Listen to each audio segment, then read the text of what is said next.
Okay, greetings, friends. We're having a little late start today.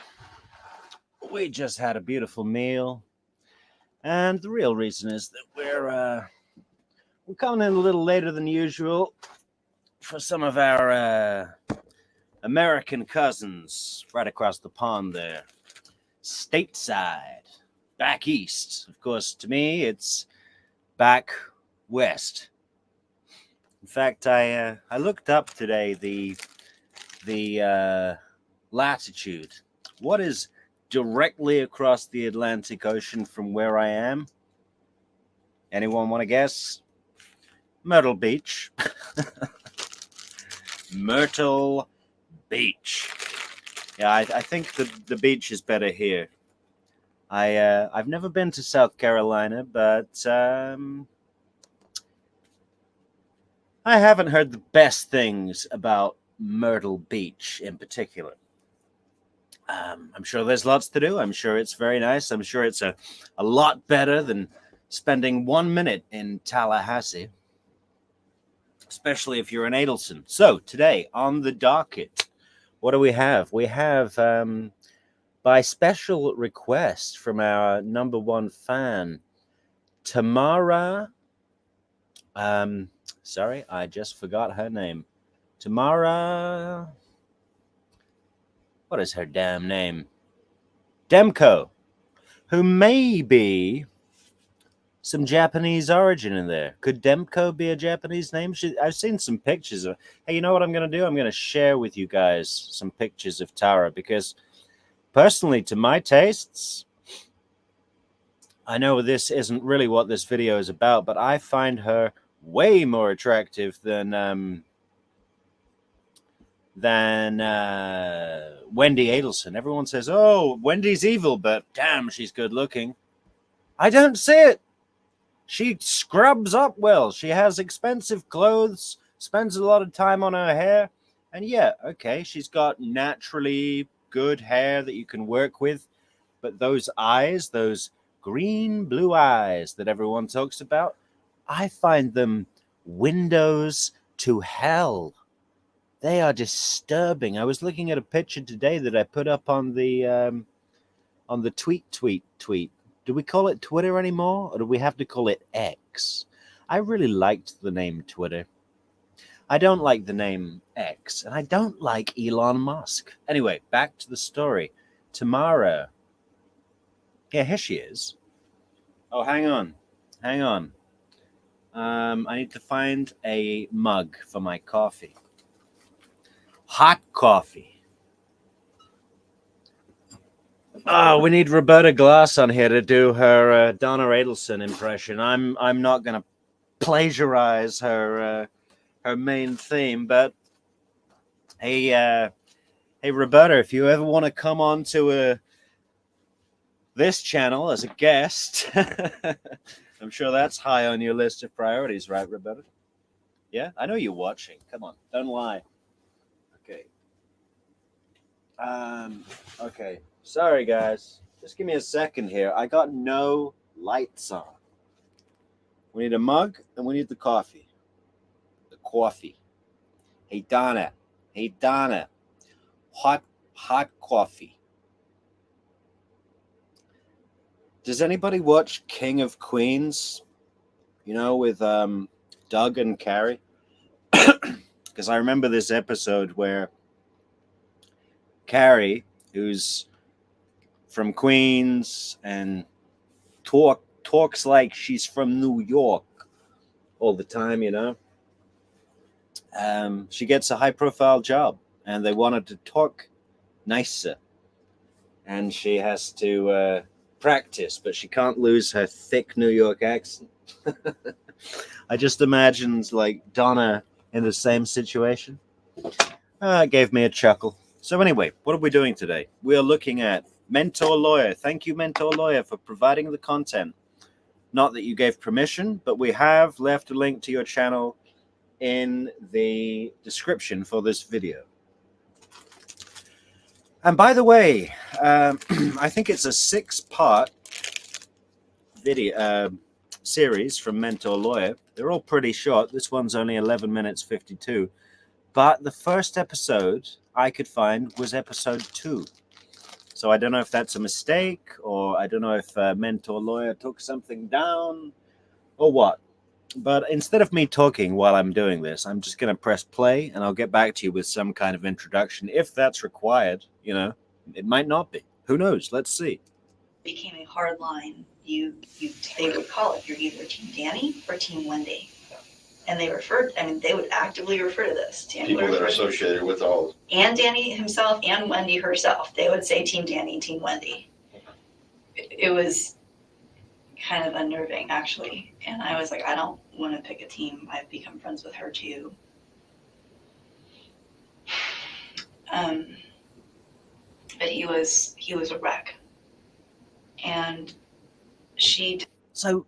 straight away, I'm only half listening here because I'm trying to make my coffee. Oh, hi, Udi. Can I call you Udi? That's just so much easier for me, and I don't want to sound like an idiot because I can't read. How you doing? Nice to see you again.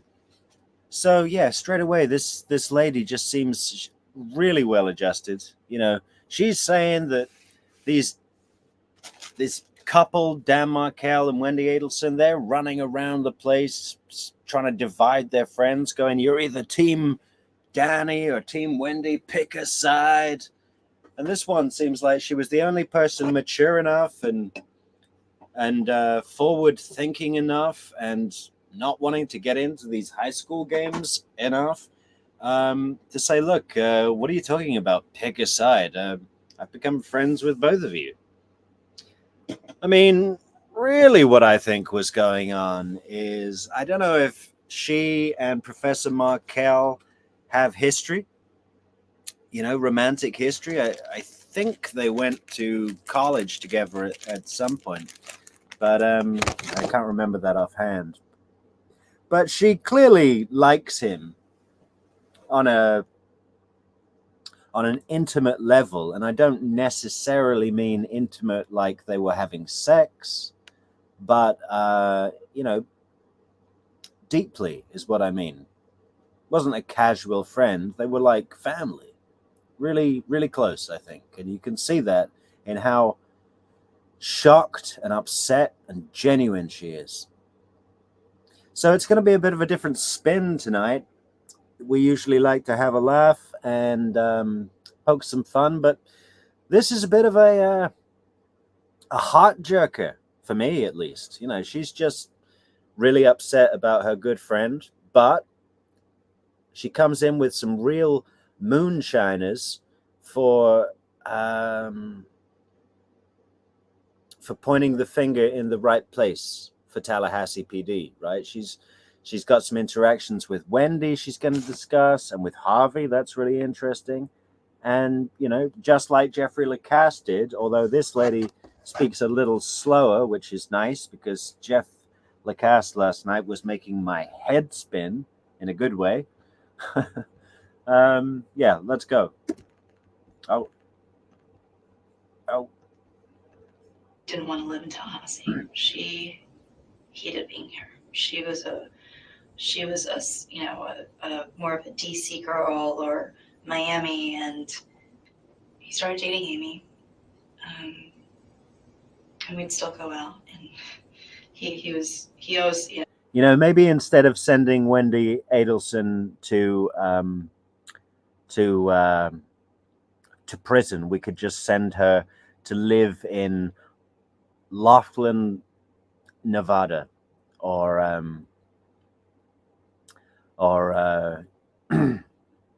Spokane up in Washington. You know, I'm sure she'd love that. That's a nicely connected. That's got the DC vibe, the Miami vibe, the NYC vibe, right? Yeah, sure. You know, he'd be like flirting with her and talking to me, and then he'd try to tease her, and he'd turn around and he'd be like, "Hey, FaceTime," and he'd show me, you know, Amy on FaceTime. And Wendi was just... Okay. So that shows that he was quite proud of his new girlfriend. And why wouldn't he be? She was very attractive. I'm talking about Amy now. very attractive, very accomplished law professor, a famous fashion designer brother. That's got to stick it, Wendi, huh? What does your brother do? He's just a dentist. Ooh, a periodontist, right? Okay. Wow. Did he design anything like that people wear on a catwalk? Because that's what he does. And they also spend a lot of weekends in the Hamptons, which is where they filmed Weekend at Bernie's. Remember the lighthouse scene? Kind of absent. I don't know if she figured I became Team Danny in her mind, but she still would call me up just randomly and say, "Hey, can you guest lecture for me now?" And sure. She had gotten kind of flaky. And over time, I think Danny was able to tell people in a way that they started seeing that she was acting inconsistent. And so I think she felt that. Recently, they kept changing attorneys over and over and over again. And I'll at some point pull up a list because we had a conversation that it's still on my Facebook messages about attorneys because I was looking for one. I have since worked things out with my ex, but just verbally. But at the time I was looking for one. So he was telling me who was good and who he had, but they were constantly switching. So he was blocking the attorneys that she had. She was blocking the attorneys that he had because there was some conflict of interest. And it was spiraling to the point where it was like, was there anyone that could represent either of them in town? Okay, you mean post-divorce litigation? Post-divorce litigation, even a couple of months ago. So he took me out for my birthday last month. My birthday is June 3rd. He took me out June 4th. We went out for Thai food. And, he told me. Sorry, I just got to leave a little comment on this dress that Donna's wearing. What on earth is going on there? Does anybody know the designer of that dress? I mean,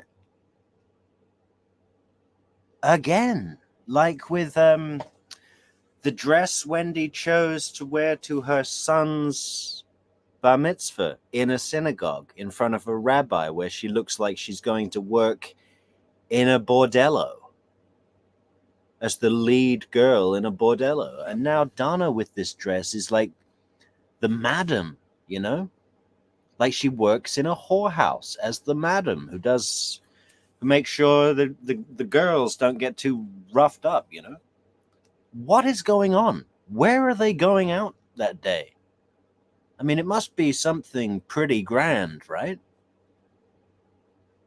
And plus she's in her 60s here. I mean, that's cool. If you're comfortable and happy with your body, that's great, but it's a bit much, don't you think? I mean, am I a total prude? Or, like, I can see both of her side boobs at once. That doesn't normally happen. For Thai food. And, he told me that he was really infatuated with Amy and that, he's the only dad I've ever met who would go to his kids' preschool daily just to have snack with them. I mean, he loved them that much. But he was telling me that it was getting really ugly again and that he was going to kind of go to the mattresses with her. And there was a bunch of weird, there's just things that don't feel right to me. And that's why I'm really glad that you have had me come in today. So after my birthday, we still talked on the phone, I believe, but I didn't physically see him afterward, I don't think. Wendi, I guess, lectured for after my birthday, so after that. And I talked to her, and she told me that she was dating someone. And I said, oh, and I thought it was new. It wasn't new. She'd been dating this guy since September. Social worker. He was a professor in social work at FSU. And she was all excited about him and, he wants to get serious and she's not sure, but she really likes him and everything's good and maybe we should double date sometime because I had started dating someone in the interim. So, Danny and I were both talking about the current people we were dating, like, oh, we'll see how it works out. But he wanted to get a movie afterwards. I'm like, I'm sorry, I can't. I'll do it next time. Remember next time. So he had started consulting, and I didn't know much about what he was doing. He was kind of excited about it. I knew he wasn't the lead, and I don't think he felt it was dangerous. When I found out, and I guess this is going backwards so I can understand my thought process on it too, because it's more instinctive right now and that's bothering me. Okay, disclaimer. I think Ruth Markel is great, and not just out of sympathy for the horrible trauma she's had to go through with all of this, but she just looks like she looks like she could make a fantastic chicken soup, a really good one, and the secret ingredient would be love, But can you imagine what the Adelsons thought of her? Because they're all just skin deep, surface level, right? So they look at the appearance. She's overweight. She's kind of a little bit scruffy. She's not got the hairstyle that's contemporary and fast-paced Miami, man. It's just like they must have been like, okay, what is this? Is this the person that this is a grandmother and I'm a grandmother to the same kid? So I have to share my grandchildren with this woman equally? Well, we'll have to kill Professor Markel. I found out, I was at work at Tax Watch when this happened. I had no idea it happened. It pains me that I was like down the road when this happened. I found it because a law school classmate sent me an email and said, I just saw, oh my God, are you okay? Because my entire class knows that we're close. They knew we were close. And that's how I found out. And I was not doing well with it. And I got upset for the first hour. I called John Beeman and said, what the hell happened? He couldn't tell me much, but there was a suggestion that maybe it was a known entity. Who was that? And said, what the hell happened? Upset for the first hour. I called John Beeman and said, John Beeman. Does anybody know who that is? Let us know in the comments if you know who that is, guys. John Beeman. Said, what the hell happened?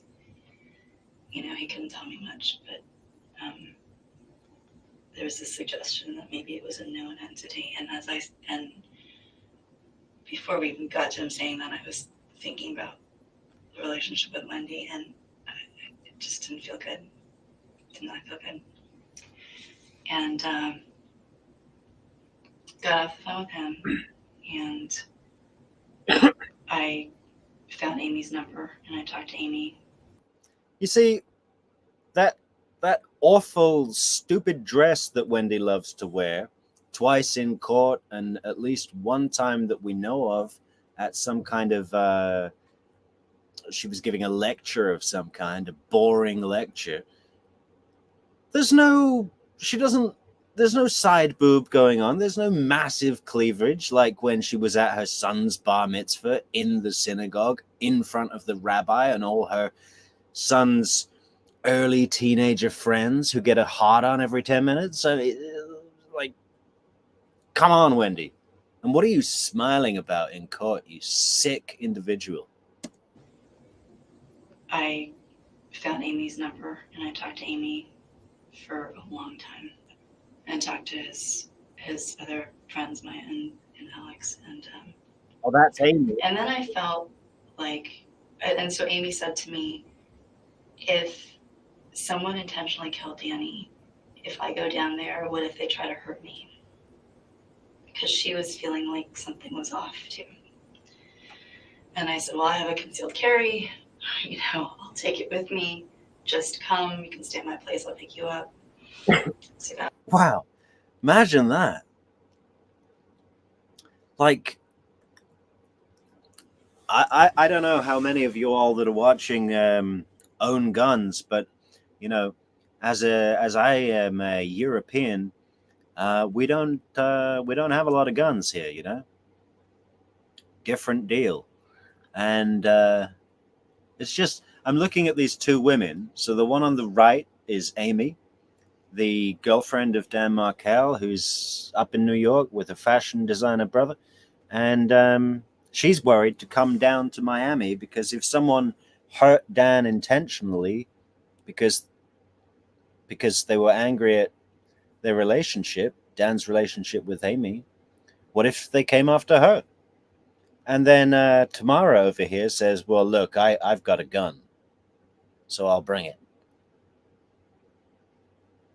And you're not going to bring it unless you're prepared to use it. So you just pull out your gun and, I guess you warn first, but you may have to shoot someone. That's just such a crazy idea to me. But I'm not an American, but I've seen one on TV. Got the phone with her and I realized I didn't have my clip. I haven't found my clip for like 2 months. I have no idea where it went. So I went to Kevin's and it was like, I have like a cheap Kel-Tec 9 and like a knob. I only got it after the other stuff. So I went to Kevin's. They didn't have those clips. They're going to order them for me. But I ended up buying one yesterday. I bought it for yesterday. And I went and just I'm like, okay, I get the hub for tomorrow in case she needs protection or whatever. And at that point, I couldn't help myself. I'm like, I have noon. And I drove straight to Wendy's. At that point, I couldn't help myself. I'm like, I have noon. And I drove straight to Wendy's. Wow. And when I got there, it didn't make me feel better.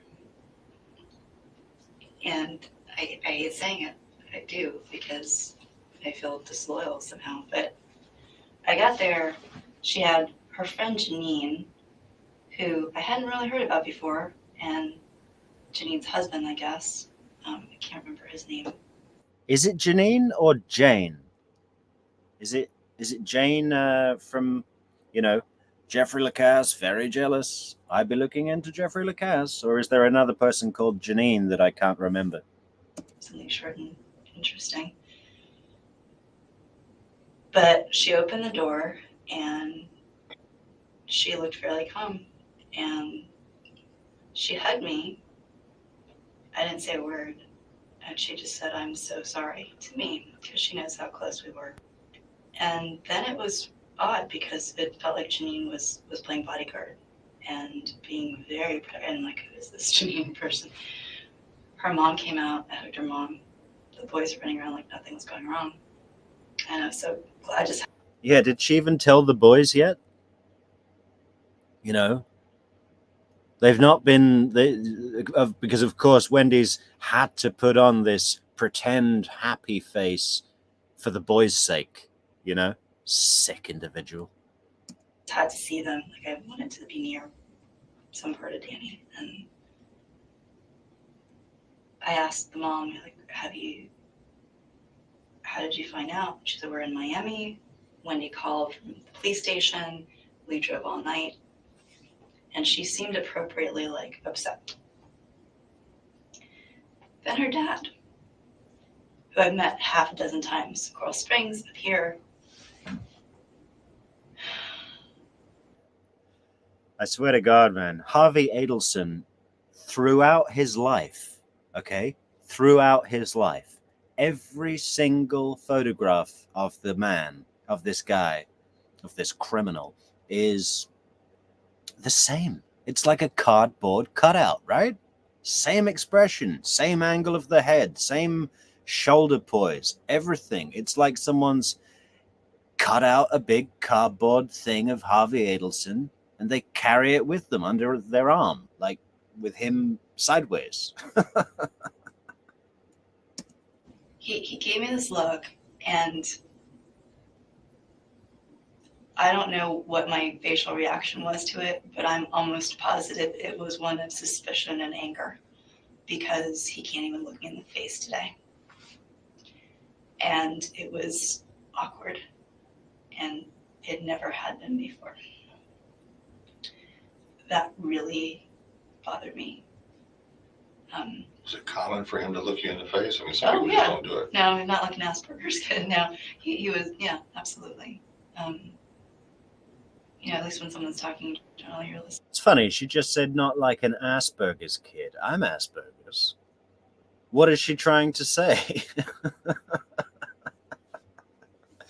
I can look people in the eye, not a worry. I'm high functioning though, so maybe she's talking about something else. Those poor guys that bang their head on the wall or something, I'm not like that. Where were we? Enough about me. Listening, looking. No, it was odd. He recognized you. It Of wasn't a course, question he's of like, that. TJ, hey. Yeah. But he would not look you in the He eye. started off fine. And then when we locked eyes, it was like something transpired that didn't sit well with either one of us, I guess. And then today he would not even look at me. I'm sorry if I'm stopping too much, guys. If you want me to talk less, let me know in the comments. I don't want to keep interrupting if people don't like it. But there's 3 Adelsons, right, in this situation that Tamara is describing for us. And Wendi, I don't think she really knows what game she's playing. She answers the door, gives this woman a hug, apologizes to her for her loss, and then has got Janine, the bodyguard, like chaperoning her, keeping an eye on things. The boys are keeping Wendi busy. That's like her adapter, like people take out their phone when they're nervous. Wendy's got her kids as her adapter, yeah? Oh, I got to get the boys. Ben and Lincoln. And then Donna's a well-practiced con artist, basically. I was going to say actor, but that sounds too friendly a role. But then Harvey was taken off guard. I think because Harvey might have a little bit of human in him, not like Donna, not like Wendi. But Harvey, maybe he could see that Tamara knew or felt something just by the way she came round unannounced, stayed silent. A vibe. And he caught him off guard, clearly. He didn't know what to do with it. I found that to be very unsettling. And this would be Wendy's father. Yes. Harvey? Mm-hmm. Harvey. Charlie was supposed to come up, her younger brother, but he didn't. That was also strange because she was positive he was coming and then he wasn't. I drove then to his house, to Danny's house, and sat outside. About that, I think it probably was the plan for Charlie to come up. But when Jeffrey Lacasse was not in cuffs at the end of the day, when Jim Geiger, the neighbor, called it in, got the ambulance there early, and all these wrenches went into the works, right? Not really, but stuff happened that was outside of the scope of the Adelson's plot that threw questions. So if Lacasse was in cuffs, it would be like, okay, they've got their man and they're not looking at anyone else. But I think Charlie didn't come up because, stay away from Tallahassee. I mean, I know that they could call the cops in Miami-Dade or Fort Lauderdale or wherever, Coral Springs, but, just keep a little bit of distance. And also, Tallahassee smells bad. From Wendy's? From Wendy's. And this was yesterday? This was yesterday. Okay. And just sat there and prayed and said, from here, nothing looks different. It looks like he'll be home any moment. and then went to church and prayed for an hour, ran into my priest, talked to him for another hour, and I haven't slept since. So So she's Catholic. I didn't know where he had been shot until this morning. That was extremely hard to hear. Who told you? Maya. What'd she tell you? She said that he was shot in the face and that the only thing visible was his chin and that his brain was mostly gone. And then there were all sorts of rumors swirling. But that's not true. I mean, I don't know where that's coming from. That's not completely accurate. Okay. I'm sorry to have to, No, just. But I don't know. I can't correct that. What? Well, Isom, say something for God's sake. Is he? I swear to God, he's a little bit slow, right? He says no, it's not true, and then takes like, I don't know, a week to get the rest of the sentence out. This woman is in trauma, genuine trauma. Not, if it was Wendi sat here, he'd be all like, "Oh, I know you didn't do it." Honest to God, I'm glad he's retired. I'm sorry to jump on Isom, but I think we're all a little bit annoyed at him, right? Has been already told to you specifically, but unfortunately, these things get all blown out of proportion. Yeah. Let me continue talking. Yeah, When go you ahead. feel like I'm we're sorry. done, like I'm you sorry. can tell me what you're able to tell me, Go ahead. and I would love to hear it.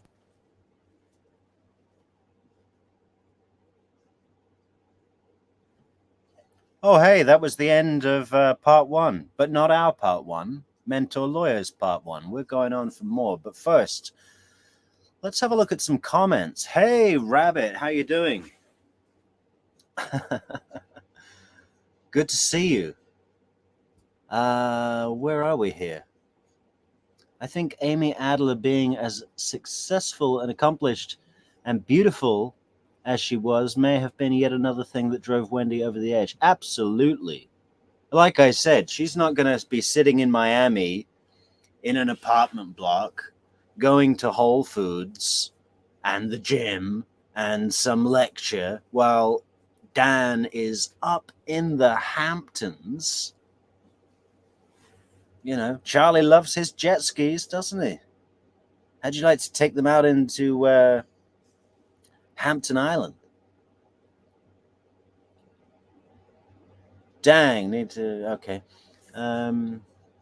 John Beeman. There is a John Beeman listed as an officer in the Tallahassee Police Department. Thank you, Rabbit. God. Thank God you've got a bionic knee. Because you know all the facts. We love your contributions, Rabbit. There was... Oh, I should be putting these up on the screen. There was real fear in Tallahassee due to this violent shooting. Real fear. Yeah, I bet, especially in northeast Tallahassee. I bet home securities got beefed up, buy shares in padlock companies because they're selling off. They're flying off the shelves, these padlocks, okay? We're raising the price. Corner of the market, raise the price. Janine Jane McPherson. I too haven't understood if Janine was another person not mentioned otherwise. Yeah, I think, Tamara didn't know her, so maybe she just got the name crossed. Tamara Demko was on high alert emotionally that she was further perceptive to Harvey's vibe and his behavior. Oh, okay. Let me read that again. Tamara Demko was so on high alert emotionally that she was further perceptive to Harvey's vibe and his behavior. Yeah, well, the whole thing, right? I mean, that's why she went over there. And I think that's what Harvey picked up on. And, he didn't know how to deal with it, so he shied away. Charlie didn't come up because Dan Markel was still alive, and Charlie stayed behind to only pay for the hit when Markel's death was confirmed. The Adelsons wouldn't get ripped off a second time. Wow. God, that really is... what a thing to do, huh? Could you imagine just... Well, I'm not paying until we get confirmation that he's dead. Terrible. Poor Tamara had been told a horrific exaggeration of the injury her friend sustained. Yeah, I was thinking that just now. Isn't that just a sad fact of human behavior that we're probably all guilty of it to some extent. Obviously, not many of us have an event like this happen so closely in our lives. But yeah, she was like, yeah, no, the bullet went into his face, and the only thing that was left was his chin, and his brain was just blown to pieces. I don't think that was true at all. He was, Jim Geiger looked into the window and didn't know what had happened. So I'm assuming he still had a head. Oh, I feel bad for laughing at that, but what can you do?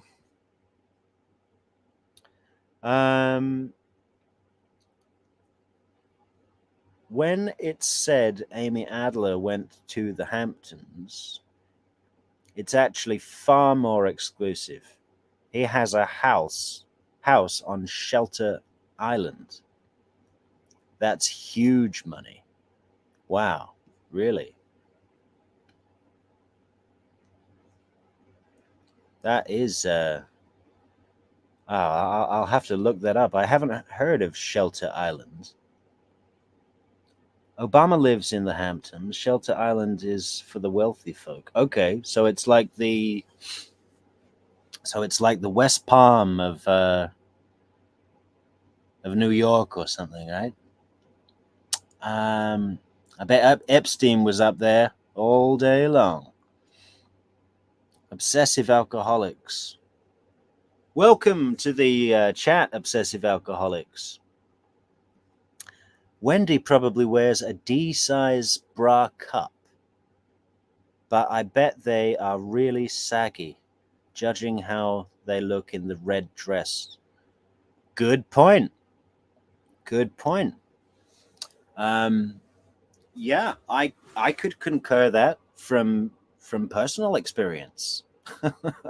I won't get into the details, but I know what you're talking about. Yeah. And I don't think she was wearing a bra at all. I think they were just sort of glued on to her upper chest in that bar mitzvah. Am I being ignorant? Am I saying it wrong? Is it bar mitzvah or bat mitzvah? Or is one for a girl and one is for a boy? I'm not, there's not as many Jews over here as you have, especially in New York, right? But all the states, there's a lot of Jews. Anyway, we are going on to episode 3 of Mentor Lawyers coverage on... Where is part 3? Is this it?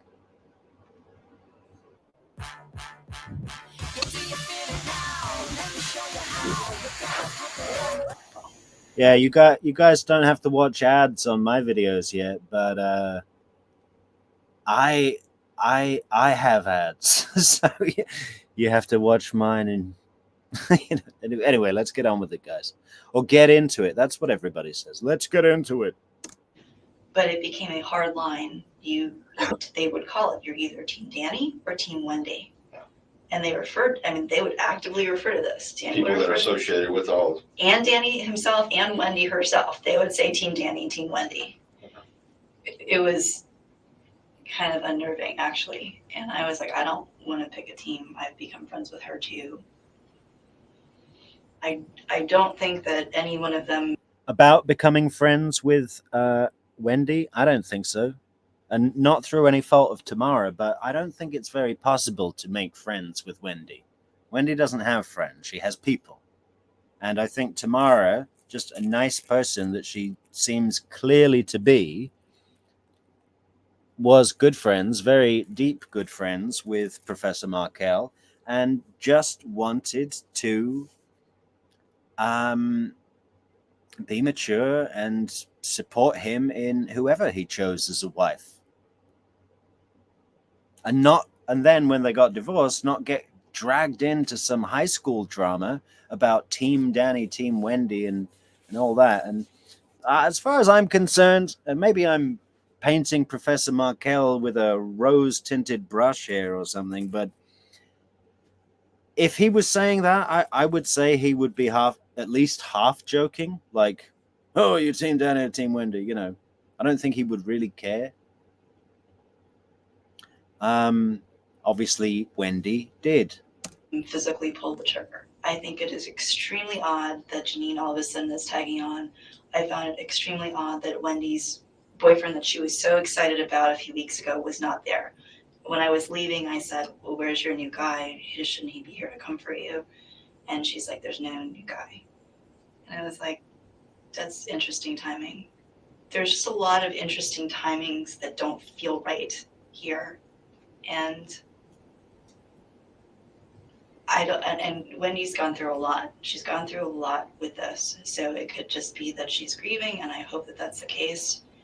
But I wouldn't put it past her father or even her brother to do something that she might not even be aware of.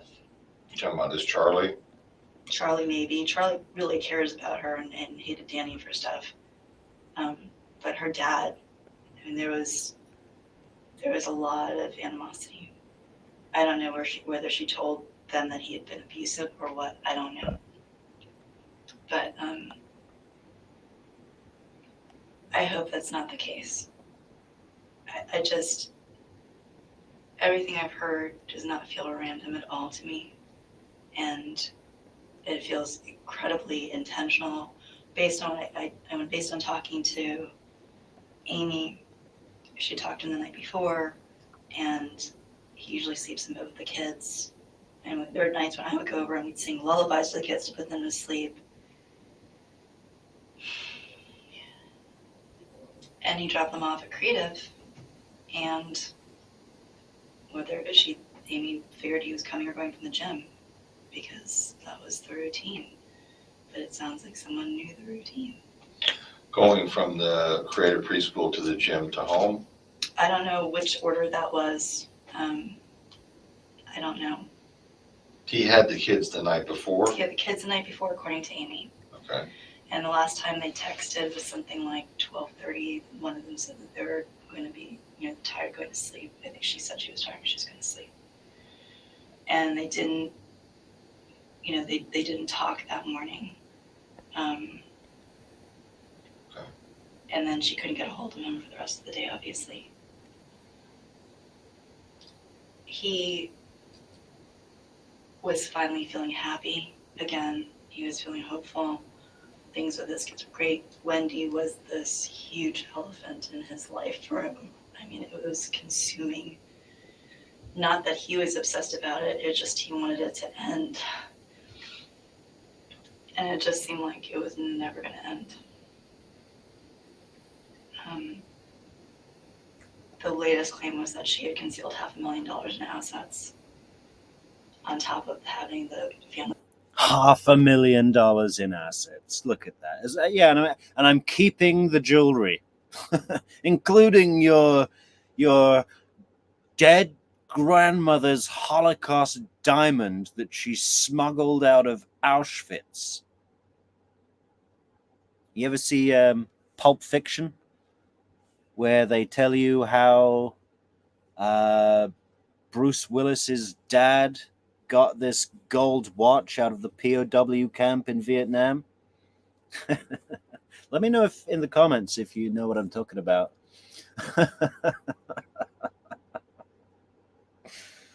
Like heirloom and other things that he felt were unreasonable.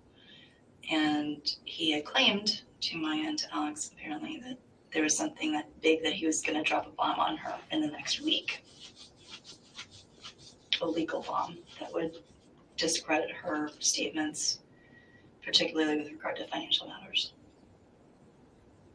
Again, the timing of all of it doesn't sit well with me.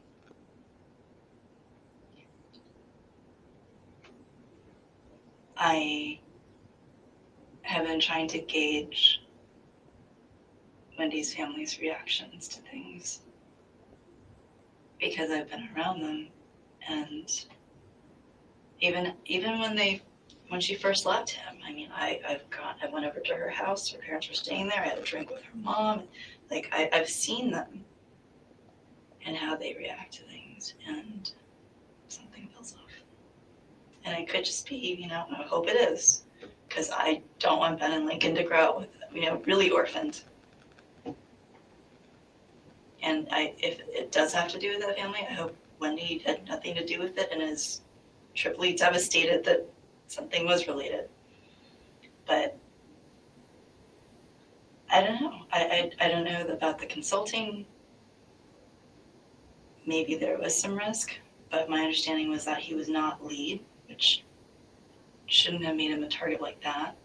It was fairly recent, and it seems like it would take some time for someone to establish his patterns. It just seems known.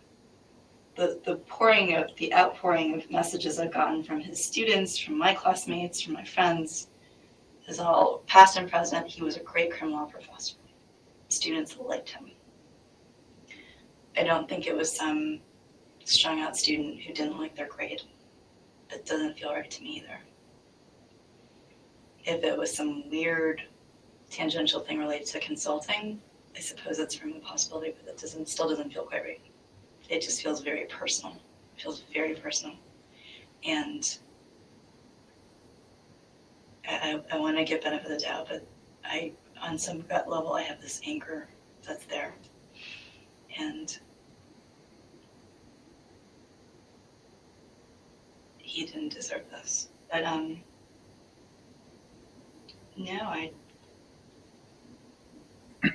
there was never. Yeah, I'd forgotten about her genuine anger emotions as well. You can see that coming out. She is really angry and upset, and she knows. I mean, she wants to come into the police station screaming, "I know who did it."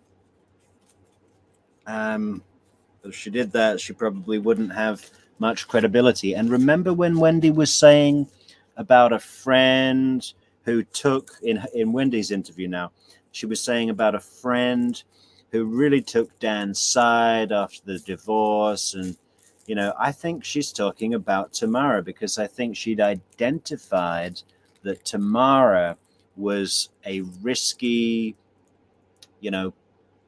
element to this whole thing, because she's smart, smart emotionally, smart mentally.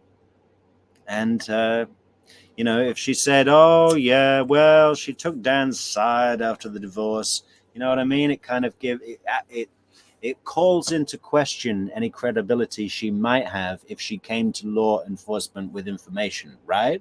You with me?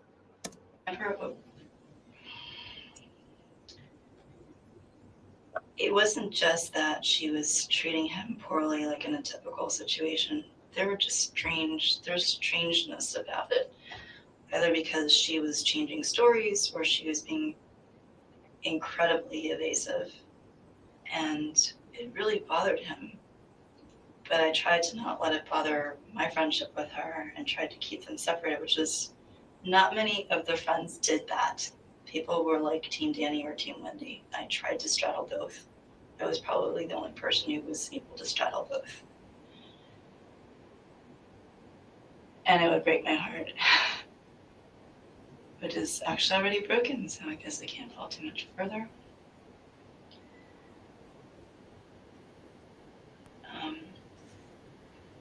He was going to give a presentation at Rutgers. He was supposed to fly in last night to New York, so they're having a memorial for him there. And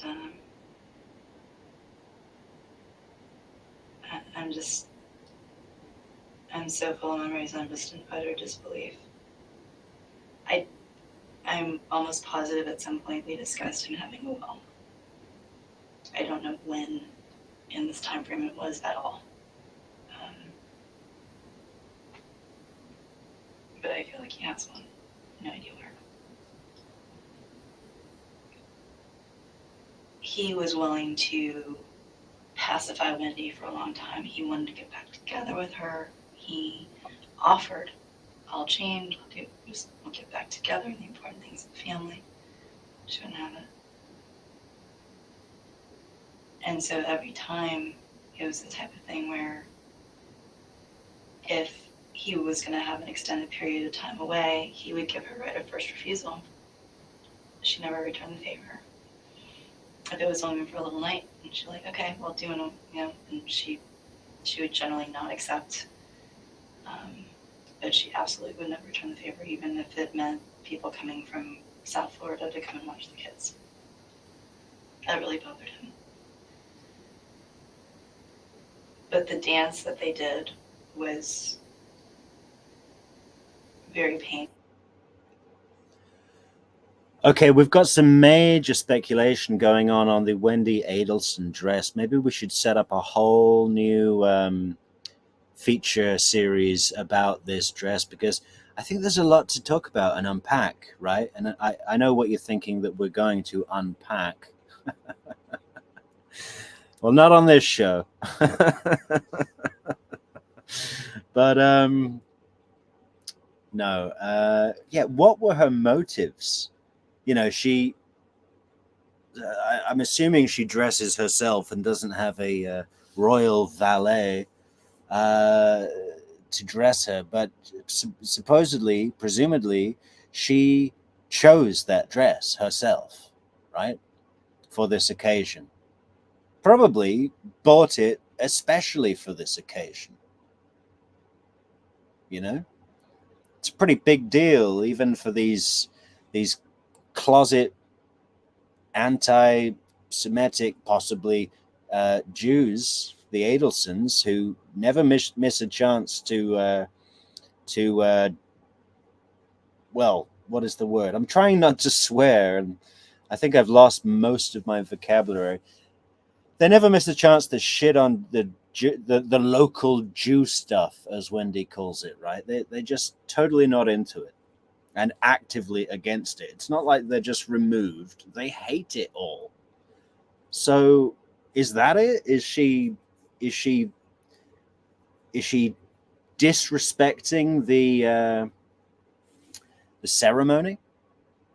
I mean, what is the motive for choosing that dress? She's not doing it for her son. I'm sure her son was embarrassed.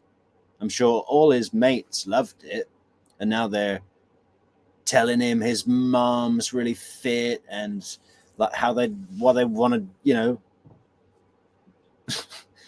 all that stuff that young boys say. And so she did not want it to be on television, guarantee you that, and it's quickly been taken down. God, I wonder who uploaded it, because it must have been someone who was in attendance to the oh, hang on, let me go back to Rabbit's bar mitzvah. Bar mitzvah is for boys and bat mitzvah is for girls. You see, I didn't even know there was one for girls. I thought it was just a boy thing. But yeah, really interesting.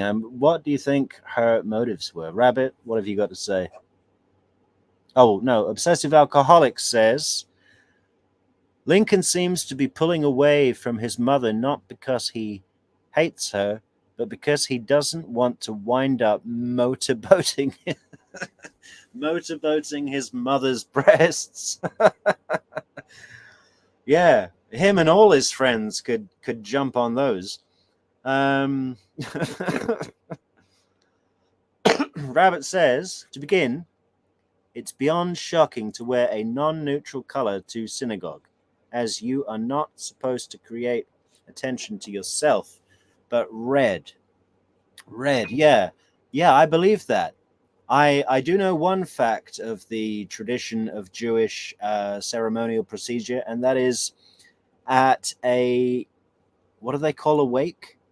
Like after a funeral? They've got a special name for it. But at the wake after the funeral at someone's house, they will cover all the mirrors in the house. They will put a sheet over every mirror in the house because they don't want to be concerned with how they look grief-stricken.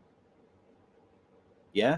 So it's I find it really interesting, these Jewish traditions, I suppose, but it's more than traditions. It's an actual way of thinking. You know, I think I'm not pro-Jew or anti-Jew or anything of the other. I just like to learn about why things are the way they are, and it seems Judaism has a lot of philosophy about it. More so than Christianity in a lot of ways. I think it's a very thinking religion. They really process these external aspects of our lives, and pretty much it's expected to adhere to them if you're a practicing Jew. Shiva, yeah, Shiva. Sitting Shiva, yeah, I remember the name now. Thank you, Rabbit. God, you should go on a quiz show with the pick an Adelson as your team member. How's your spelling, Rabbit? Where they cover the mirrors in the home. Okay, yeah, cool, good. We're expanding the knowledge, guys. Share that knowledge. Like, share, leave a comment. All right, back to the video. Painful to everyone around them because it was just nasty. And even on days when she had them, he would go to the preschool just so he could see them and spend time with them.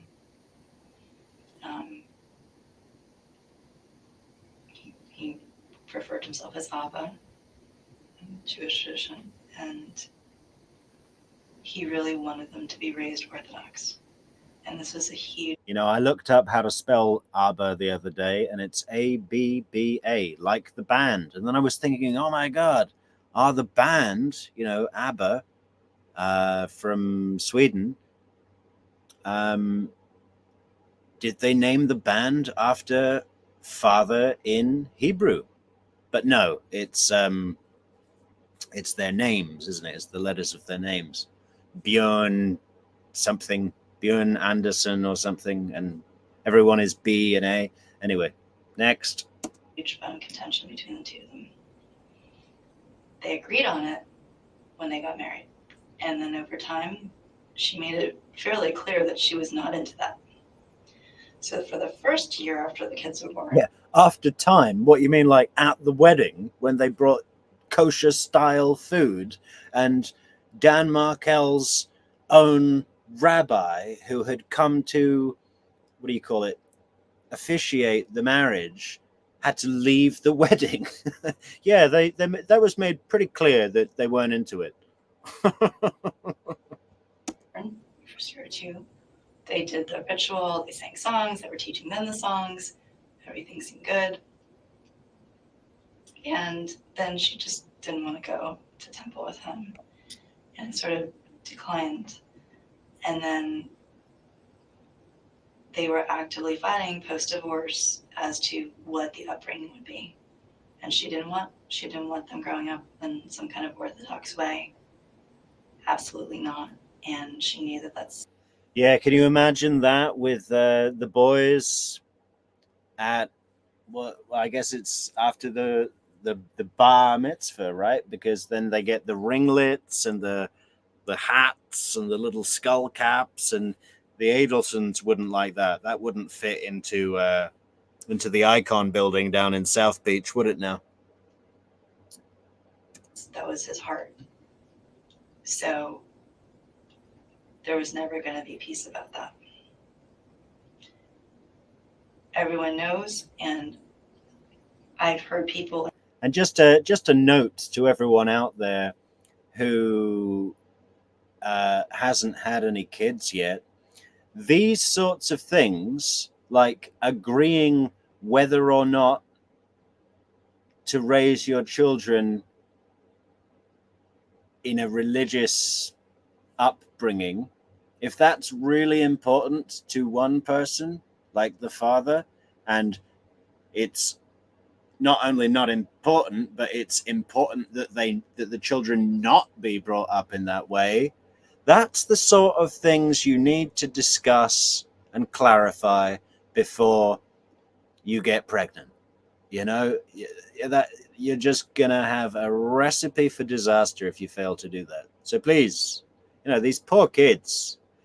Number one, they don't have a dad. Number two, and surely this is not like some scumbag dad who beat them. Even that would be sad. He was a really good dad, a very knowledgeable, intelligent person, high achiever, basically achieved whatever he put his mind to. He made up his mind to go to Harvard at like 12 years old. And, he understood that it wasn't just about your grades. Good grades wasn't enough to go to Harvard. You had to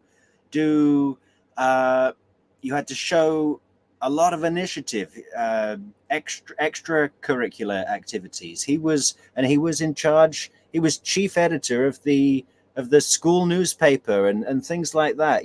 So he found out what you need to do and he did it. That's called playing the game, climbing the ladder, doing it the right way, and that was his drive. Achievement, not cheating like the Adelsons. Disgusting people, all of them, apart from Rob.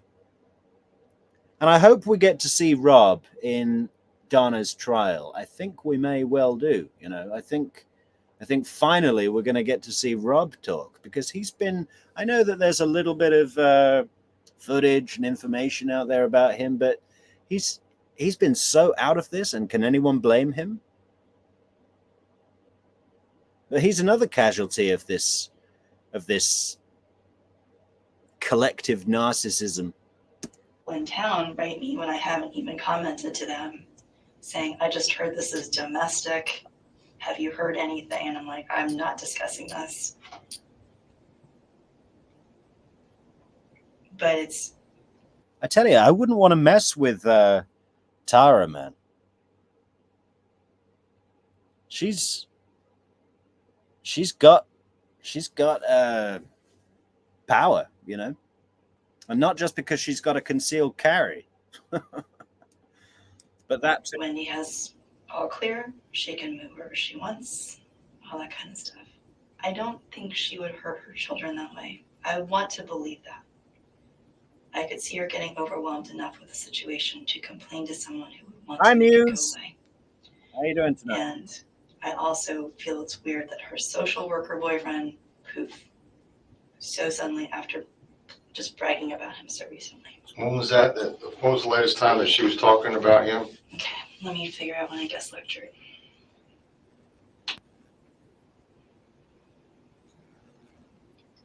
I had dinner with Danny on the 4th. I guest lectured on June 17th.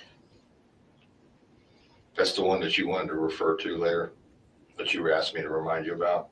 Yes, so she was bragging about him. She really liked him, and she sent me messages. My messages are going so far back at this point.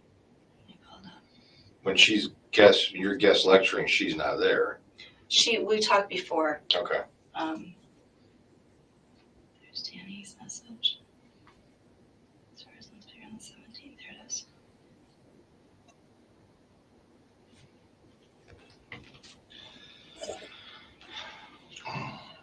Well, this is you. What time is the class in the morning? And then after that, you said 10 to 12:30 or earlier. The blue is you. Yes, the blue is me. Okay. And then June 17th at 8:50 a.m. 10, please. I have to run today after class, but can we set up a date so I can thank you and take you to lunch, please? You said, sounds good. This is all referring to the class that day. Sometime after the class at 1:47,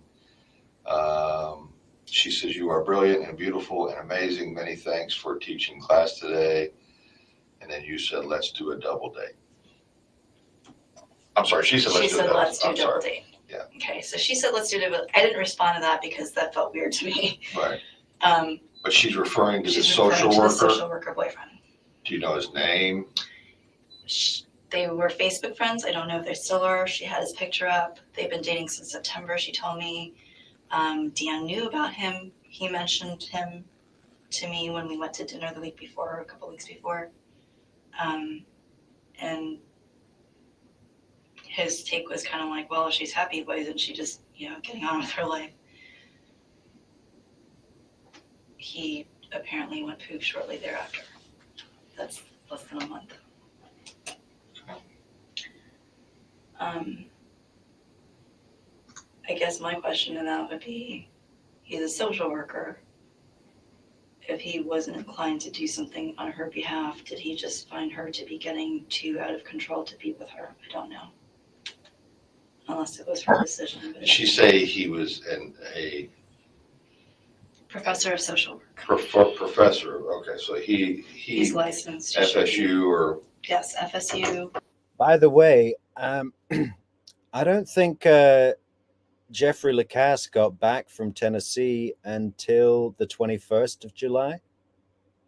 So this interview with Tamara is the 19th. So Isom, well, I guess he may have spoken to Jeff on the phone, but they've not met in person yet.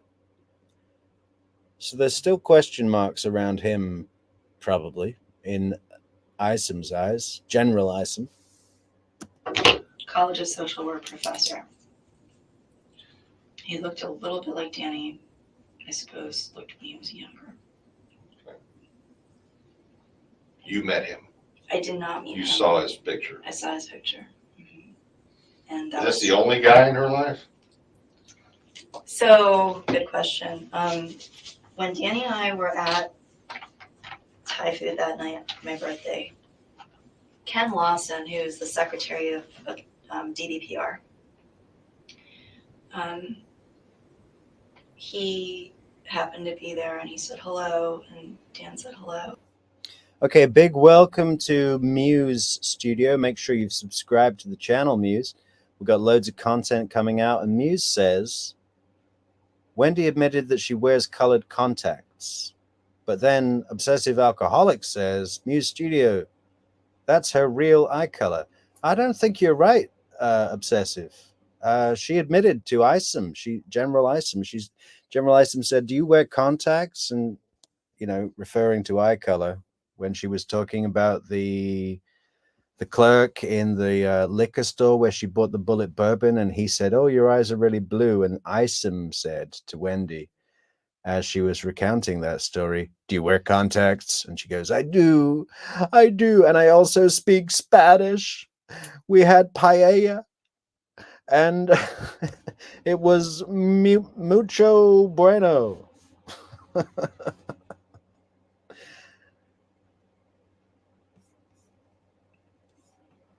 And I'm fairly certain that Ken and Wendi dated right around the divorce or around the time she left or something around there. But that was just in passing. She's been very close to the vest.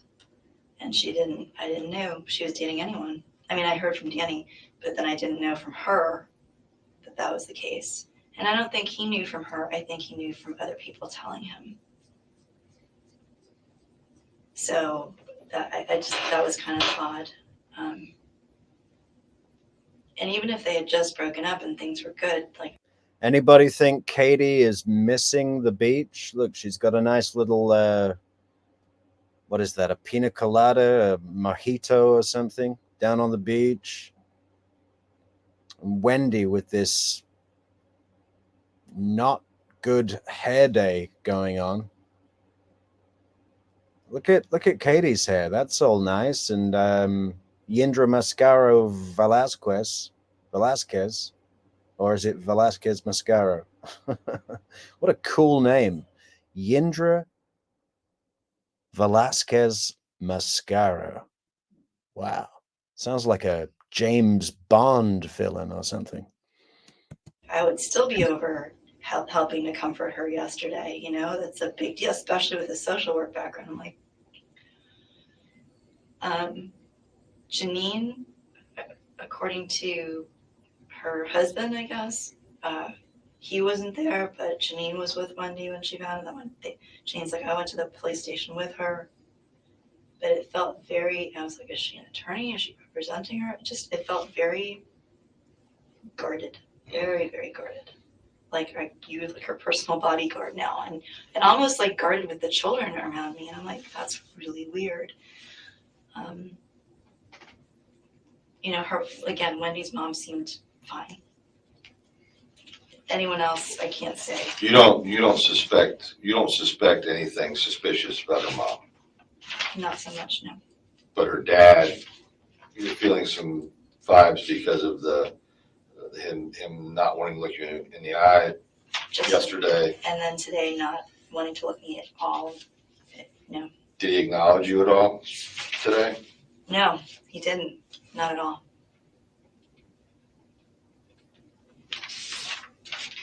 Does anybody know if Tamara attended any of the trials?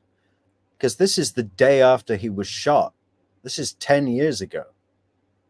You know, does anybody know if there's been anything public, a video, an interview, a press article from Tamara since? You know? I just feel like all these people should have like an annual conference where we can all ask questions. Maybe we should set that up. Let me know what you think about that in the comments, guys. Like, share, leave a comment, subscribe. And he and his son had a dental practice. He was well respected in the community down in South Florida. Which has a lot of resources, and I'm sure that if anything were to take place, they would be extremely smart about it. But I got a vibe from him, like, I know you suspect me, and I'm done. Okay. I don't know. You said that woman that was over there was Janine? Janine? Mm-hmm. You know her last name or anything? Nope. Supposedly she was with Wendi when Wendi was being interrogated. Or at the police station with Wendi at the time she was being questioned. Okay. And then Janine's husband. But she was protective in a way that felt a little overprotective. That was the first time you met her? Yes. Okay. And Never heard of her before? mm-mm. What do you know about her two brothers? I know there's two brothers. Mm-hmm. I've heard about this Charlie, and he's a periodontalist. Mm-hmm. Okay. Had worked with her dad, and that's in South Florida. And then her older brother, whose name is escaping me right now, I believe was in New York, doctor married to an Indian descent woman named Harutha. And protective of her, but very kind of separated and involved with his own life and his family. Charlie was the one who was closer. Charlie's older than her as well? Charlie's the younger one. Oh, yeah. Oh, wait, no. Okay, in this picture, I can say Wendi looks kind of attractive. Better.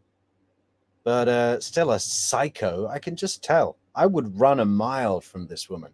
Charlie looks good in this picture too. This is probably the best picture of Charlie, but that is a $400 shirt he's wearing. I can guarantee you that. And that jacket, is that an Armani? I mean, that's a tidy attire, man.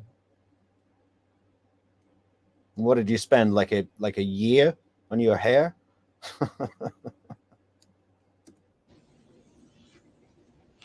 I guess Wendi is the youngest. It's just that Charlie's younger than I am too, Okay. so. But I was down there in their house. I was trying to help her learn how to breastfeed with Danny there and brother, and when they split up, I went down and met with Wendi and went out with Wendi and Charlie and his friends. It's mind blowing, but the legal situation was getting to another point where it was blowing up. He somehow found out that she withheld financial disclosure Yes, and was going to use that yes. for what purpose? It was to discredit her and have things adjusted, I believe, including getting back his heirloom. Okay, he told you this. Yes. Okay, and he told you the figure of $500,000 is what he Danny said. told you that directly? Yes.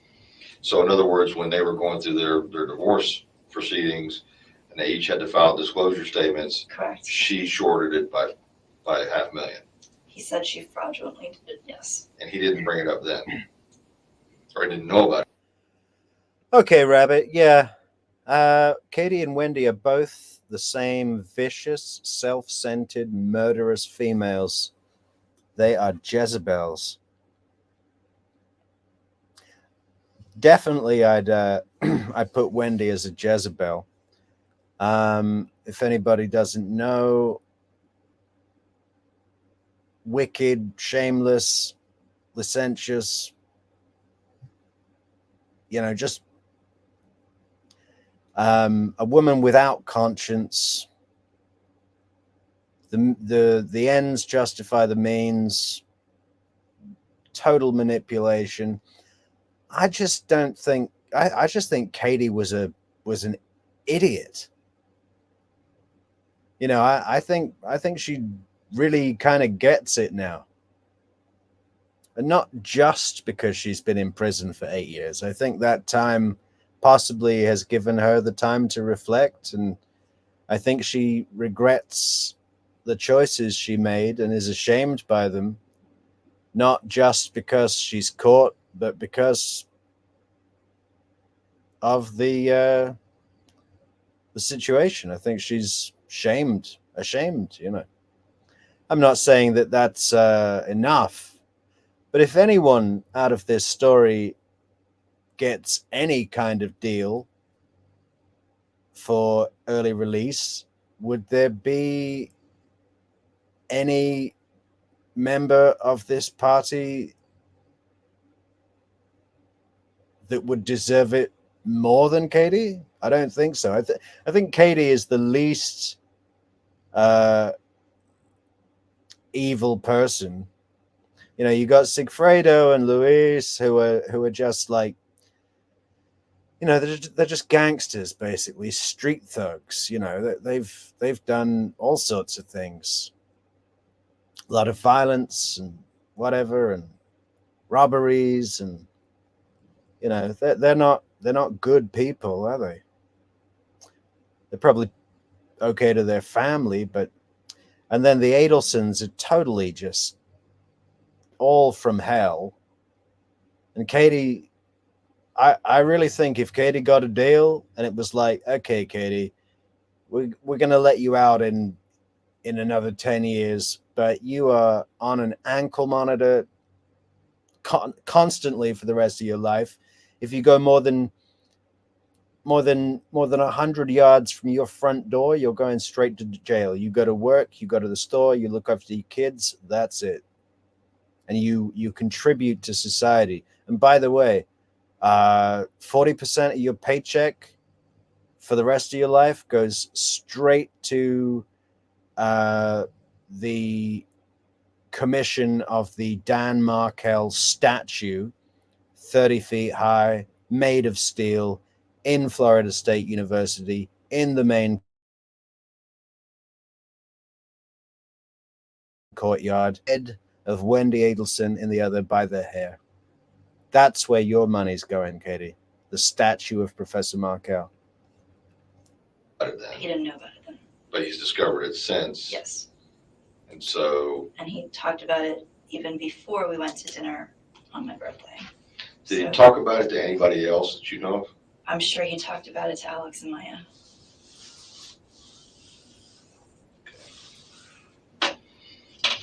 Sorry to stop the stream so much, guys, but Rabbit just makes great comments. Metrix, sounds like you can describe Jezebel like you've met a few yourself. Yeah, try every woman I've ever dated.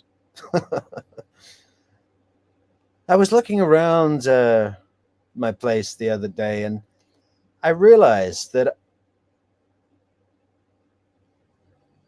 all of the ashtrays I have are from past relationships, like were given to me by girlfriends, past girlfriends. So they're sort of like monuments to my relationships, ashtrays. What does that say about what does that say about me as a person and my relationships? But yeah, a few Jezebels in there for sure. Oh, don't buy what Katie is selling. She made Sigfredo kill to get back with her. It was Katie who sold Sigfredo. The murder must happen. Yeah, I agree. I agree. But I just think she thought she was in a TV game, like or a computer game. I mean, like it wasn't really real. I'm not excusing anything. I think she's right where she belongs. Believe me. But if anyone gets a deal, what are we? Luis Rivera's already got the deal of the century. You know, he did well. He did really well. You're serving a 12-year sentence already, and you just have to do another 7 for murder, and you'll get game time on that for good behavior, and no probation or extended supervision. You're just free. You know, he will go back to crime. This is just the cost of doing business for him, like Christopher DeCoste says in Katie's trial.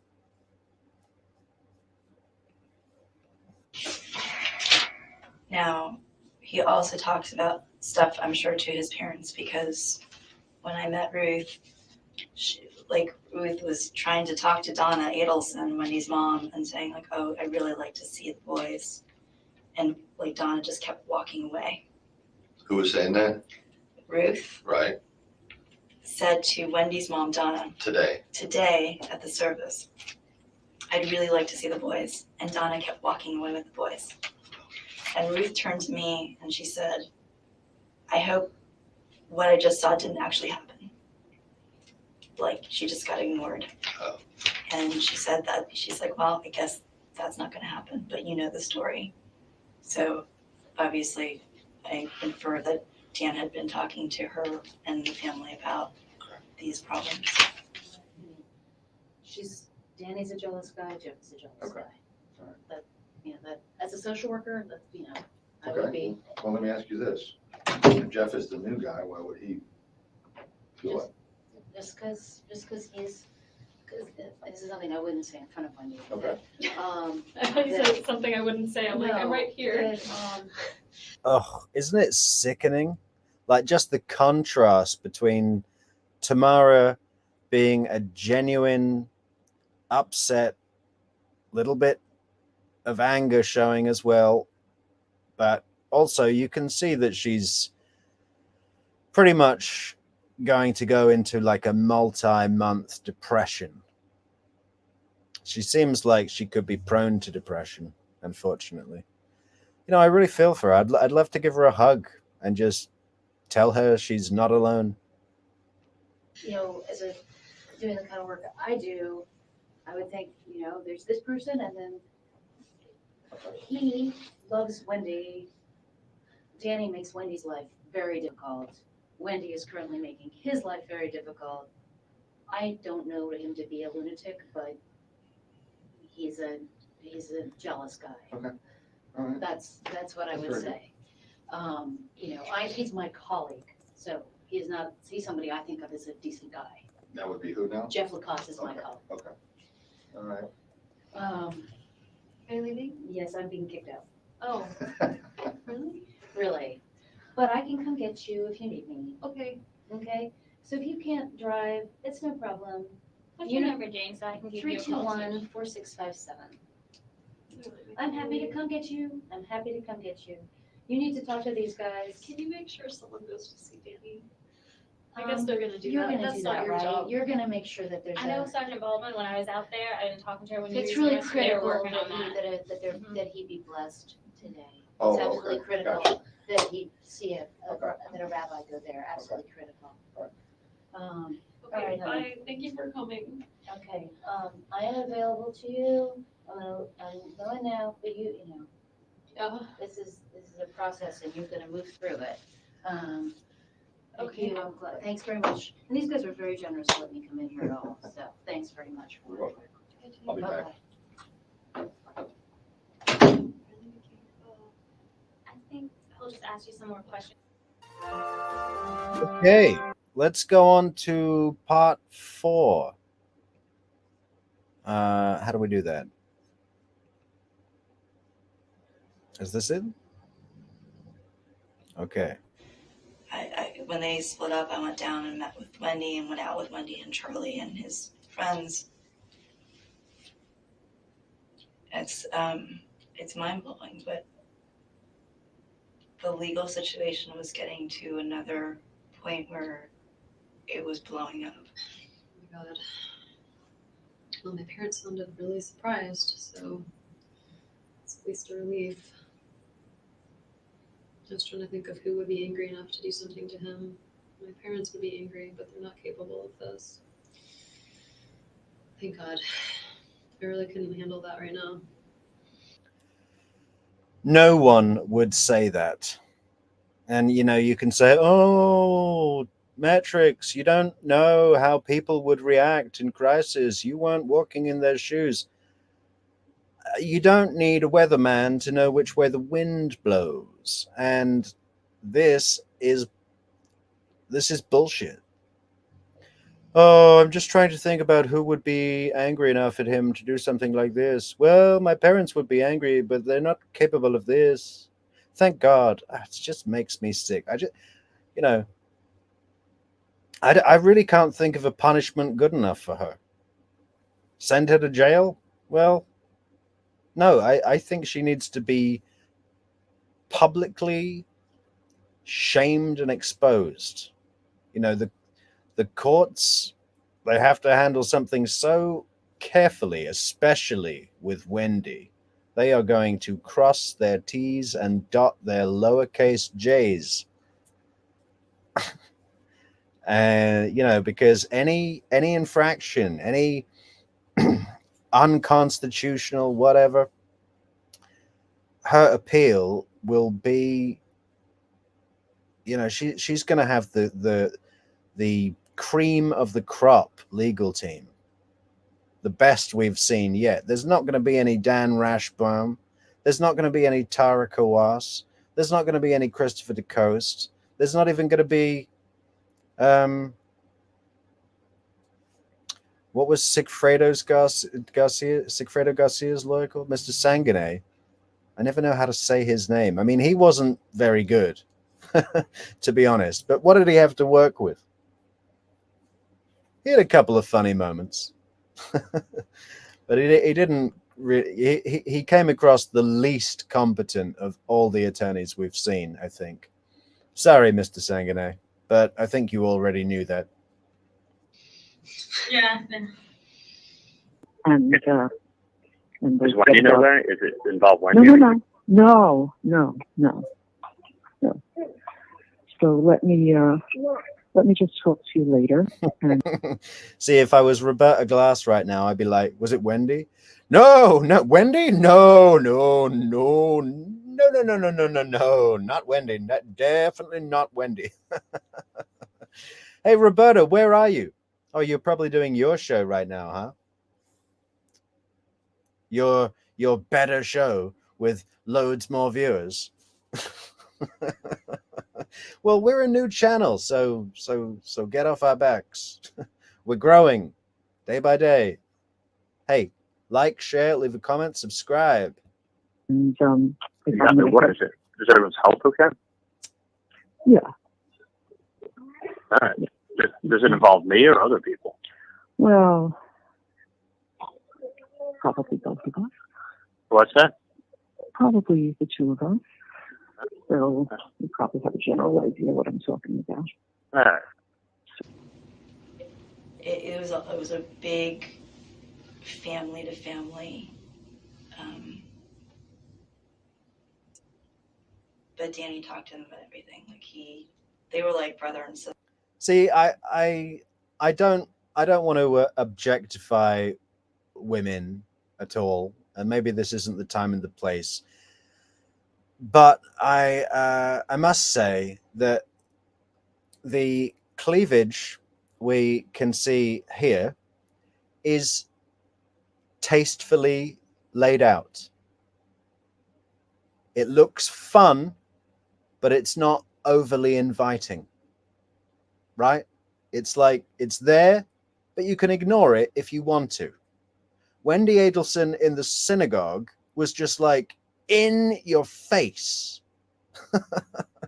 Too much. Sister to him while he was here. Okay. And he needed that kind of rock.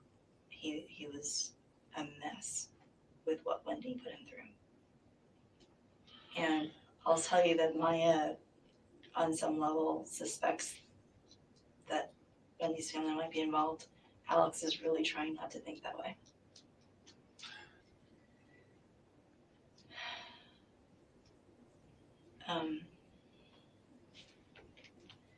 Let me pull up Dan's messages. Let me see if there's the list of attorneys. That's what I wanted to go through.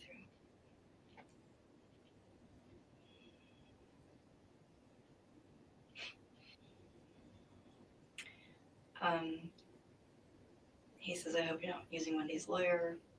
So who does she have? Currently Kristen Adamson. Sorry, Kristen Adamson. I'll just let you see it.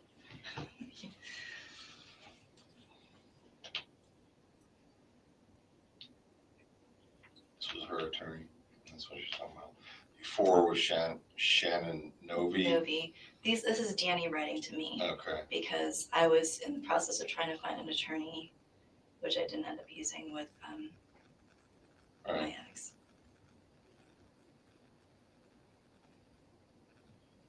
Okay.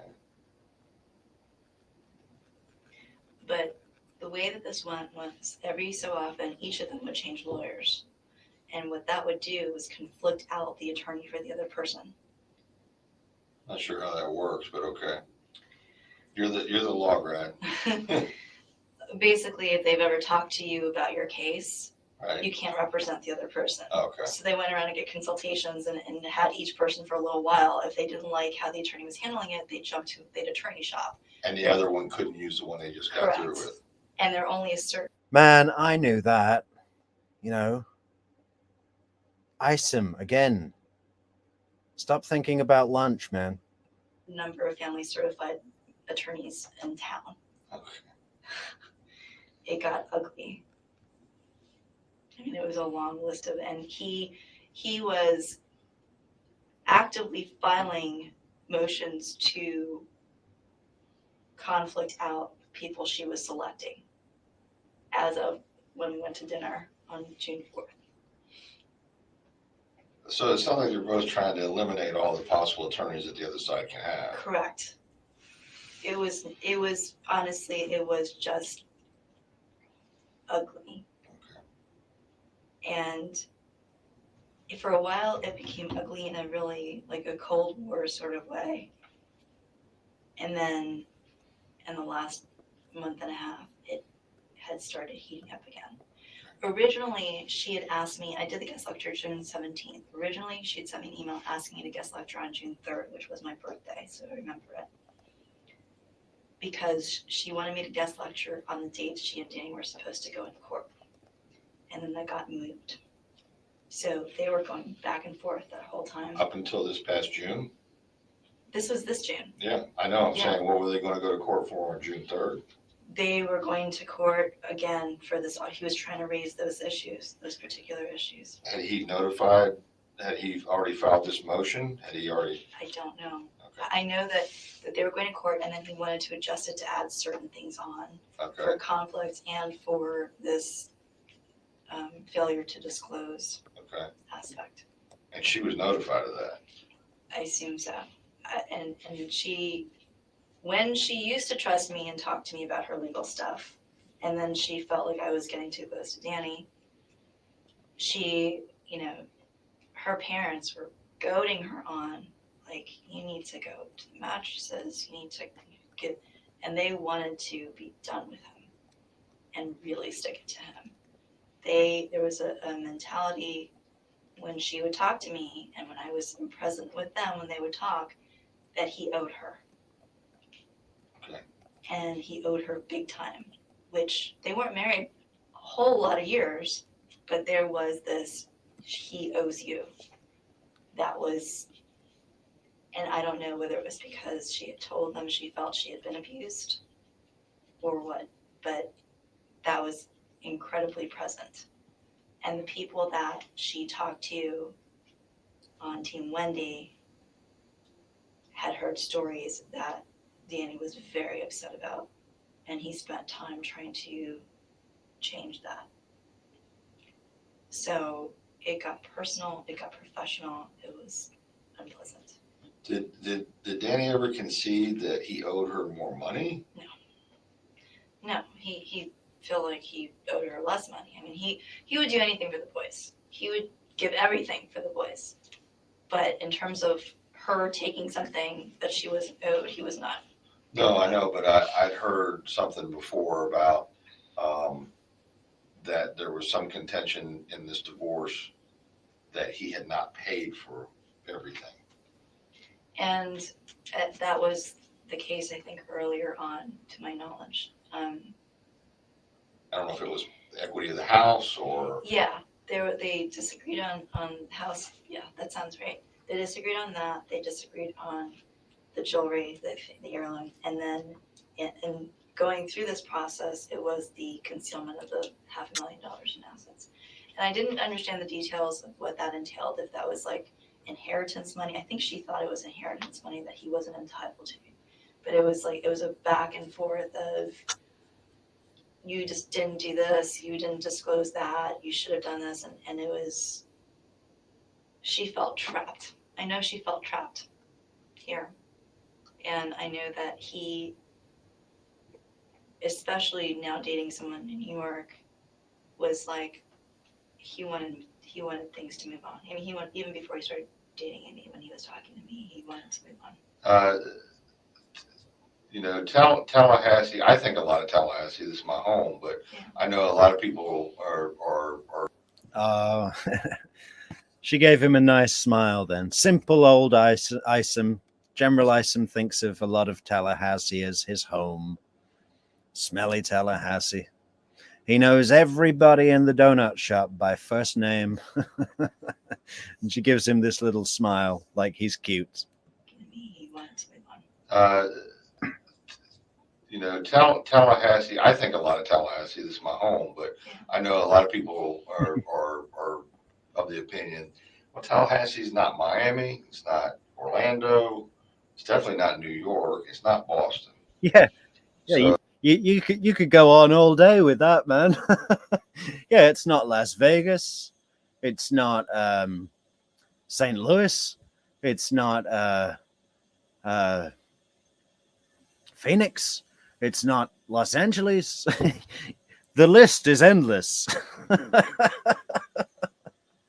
so a guy, I mean, I just wondered, I never quite understood why they landed here from everything I've heard. So he wanted to be a full-time professor, and he had some friends here who lived here before me and had talked to them as well. And so FSU became the option. And they had lived in DC together before they came down here, and seemed to have a nice romance, seemed like a nice couple. And they moved here, and she was miserable here. Even before the wedding. And Even before the wedding, guys. He wanted to set up roots. He wanted to have a kind of he's Canadian of all things, but he wanted like a Burby family, go to shul, and he could establish himself. And this provided enough of a small town feel that he's like, I'm going to throw myself into it. And he was happy to do that. He wanted the house. When they got the house together, he wanted to do it all up, and he was excited about that. And she went along, but I knew she wasn't excited about it. Well, why Tallahassee as opposed to someplace down in South Florida where she's from? That's not a place where he could get a professorship immediately. Okay. It's bigger competition. Okay. And I don't think he was as keen on Miami. In fact, after she left him, he's like, I'll even move down to Miami with you, kind of thing. But I was too late at that point. But he didn't want to go down to Miami. She always felt they would end up in Miami. I think they lived in Miami. Yeah, they did. They lived in Miami she lived in Miami while she was finishing school for a year. So they were down in Miami for a little bit together. I actually went and visited them in Miami. Oh, they were married? I don't even think they were married yet.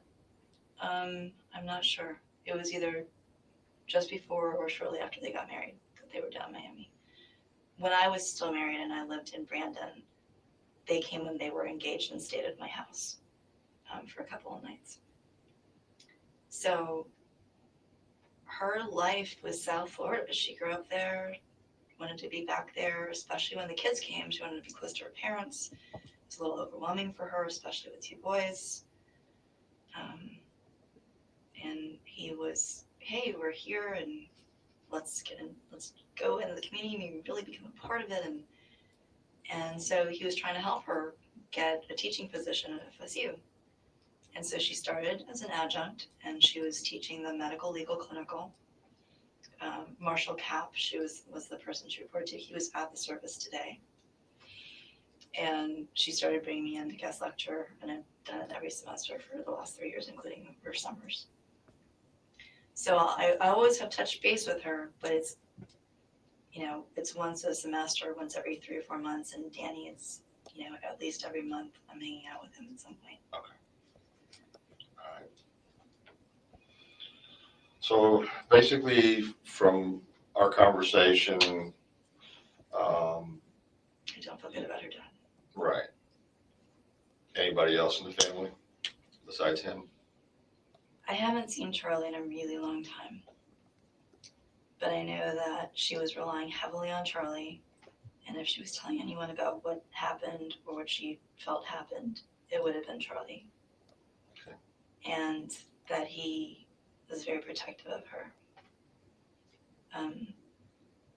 Danny felt like he was okay with Charlie at the beginning, and then over time he felt like he wasn't anymore. And I think the same thing. He felt like he was fine with her parents, and then all of a sudden they flipped on him. He was very confused about it. And I think over time, when he was hearing some of the things that she had passed along to colleagues, who then started looking at him funny, he realized that her family members may be thinking the same things. And I don't know exactly what she was telling them, but he was painted as not a nice person. Okay. So it became very he said, she said. Now, I do believe they both love those children to death. But I've never seen a father so devoted. And she became very happy to travel, and she'd be gone for just periods at a time and leave the boys. I don't know who she left them with, if her parents came up for what, but she would just leave. And it really bothered him too, because when she did that, sometimes he wouldn't get the boys, or it was like a day off, and so she's like, oh, well, they'll just stay with this person this time. And so there were little digs where she kept trying to cut into his time schedule. Okay, I'm just going to read these out for all the people listening on the podcast that can't read along. Rabbit says, the Adelsons were so very hung up on Miami because they are all about outward appearances, not internal peace, self-knowledge, education, or meaningful relationships. Every single time, Rabbit, you've got the knowledge, girl. It's very insightful. I really see them as like villains in a Disney film, you know, in an old school cartoon Disney film where they represent the most you know, morally conflicted, or maybe no, that's not the right word, morally desolate aspects of human nature, you know, but in an accentuated way, like in the Disney films, right? Like think of I don't know, Pocahontas or Lady and the Tramp, Beauty and the Beast, like Gaston. Remember Gaston in Beauty and the Beast? He would so be an Adelson. I think his name in the film was actually Gaston Adelson. Well, And then characters like Lacasse and Tamara and Georgia Kappelman and who else calls them out on everything, you know, exposes them for what they are. Just basically, they hold up a mirror, and the Adelsons don't like to look in the mirror. Honestly, they love to look in the mirror at their selves, at their steroid physique and cosmetically manufactured appearances. You know, they love looking in the mirror literally, but figuratively, they can't do it. But they had a little bit of a groove for a while, where it seemed like it was going okay. And then just in the last few months, it has felt like a renewed flurry of legal activity. And she seemed happy and excited about the social worker boyfriend.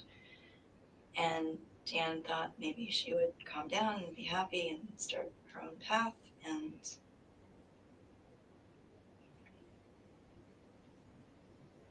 he had recently gone up to visit her. So after we went to dinner, he was leaving to go visit her. And they had this pattern where they switch off every couple of weeks. Mostly he would fly up because she had some flying issues and was a little bit timid about flying. So he would go up, and she was scheduled to come down and meet the boys in person for the first time, which recently just happened. So he was all excited about that, and she had started Skyping with the boys.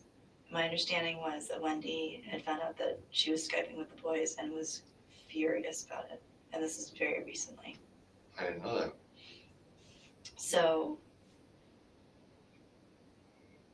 Amy had started coming more into the boys' lives, and I don't think she was handling it well, from what I've heard.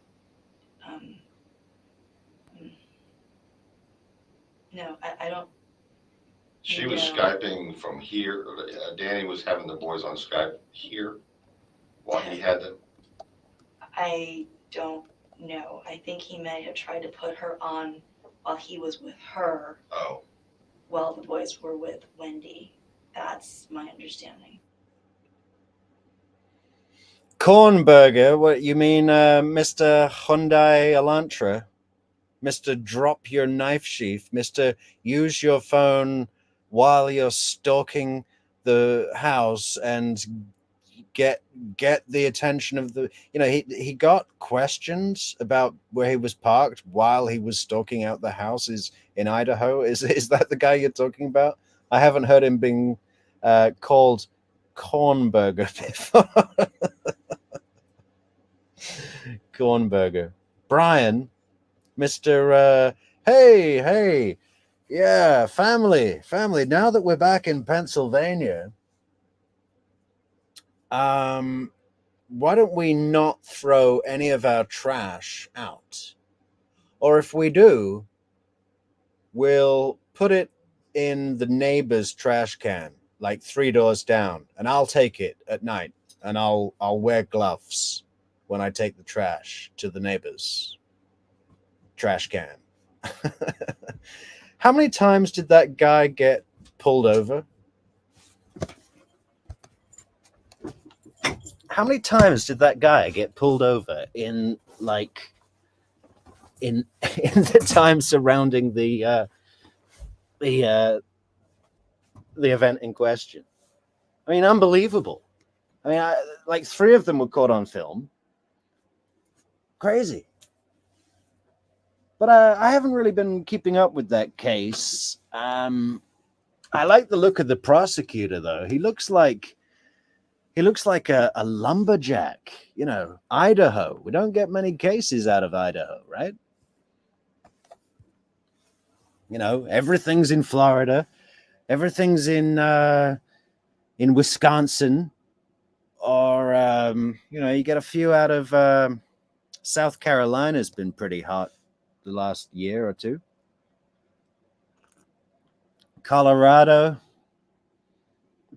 a lot of cases in Colorado. But, you know, there's a lot of cases everywhere, I guess. But I guess it's more to do with state position on allowing cameras in the courtroom. I think Wisconsin has been having the TV cameras in the court for a long time, way before this huge, you know, internet spectacle of all of us guys, people watching. Yeah, well, tell me your thoughts on Kornberger, obsessive alcoholics. Obsessive alcoholics. What are we to infer from that name? Or Rabbit, for that matter, or True Crime Metrix. Well, you know, my name's pretty self-explanatory. What are you in recovery? Charlie has had hair transplants. Well, he needs them. You know, he needs a few face transplant. You know, just to wipe that dumb look off his face. TLDR for rich Jews hire to shitty Mexican hitman to kill an axe. Okay, I'll have to come back to you on that one, Obsessive.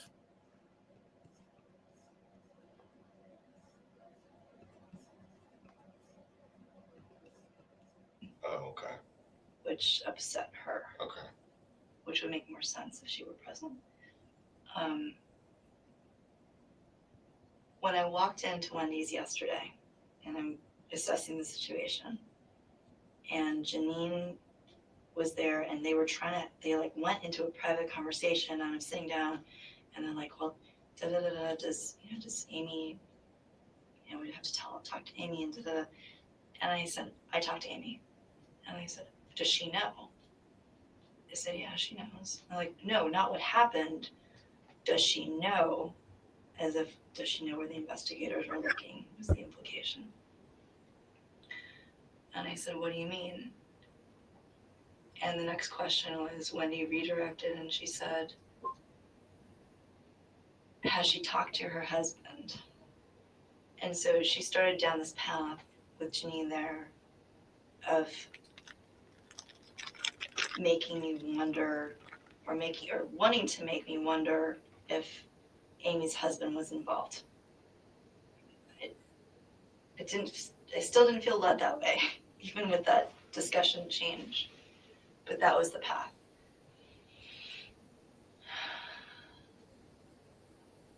Wendy is good at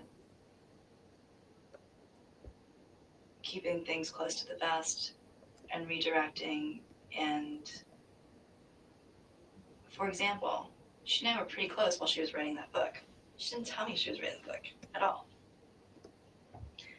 And then when she finally told me, she gave me a copy, and it was like, oh, you know, author lives in Tallahassee with her 2 sons.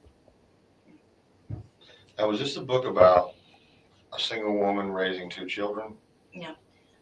This is our story. It was a fictionalized version of human trafficking based on her clinical work. Okay. And it's apparently hit. It was selected at FSU to be it was like their one book or something campus. So everyone who joined, every new freshman gets a copy of her book.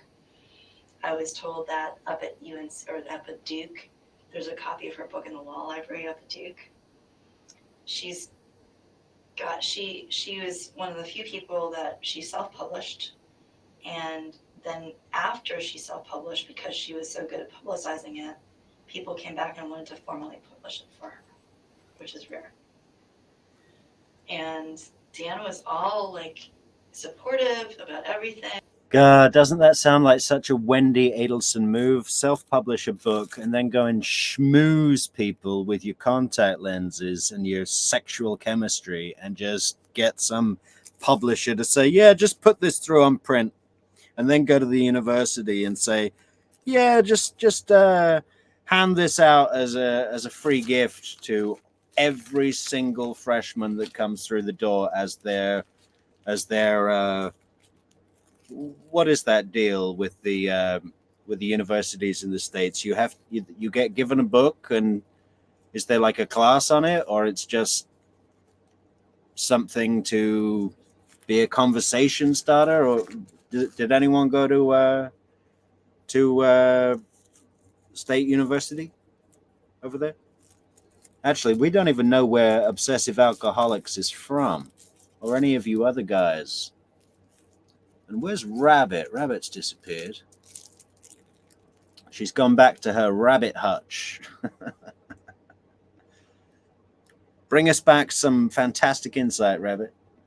And all this kind of stuff, and it's still. And a carrot. Honestly, when I looked at that, I'm like, it was one of the things I noted, but I put in the back of my mind with every other little weird thing. And then when she left him, I was like, oh, she knew this was coming. But she when she finished, it was like a whole year before she left him.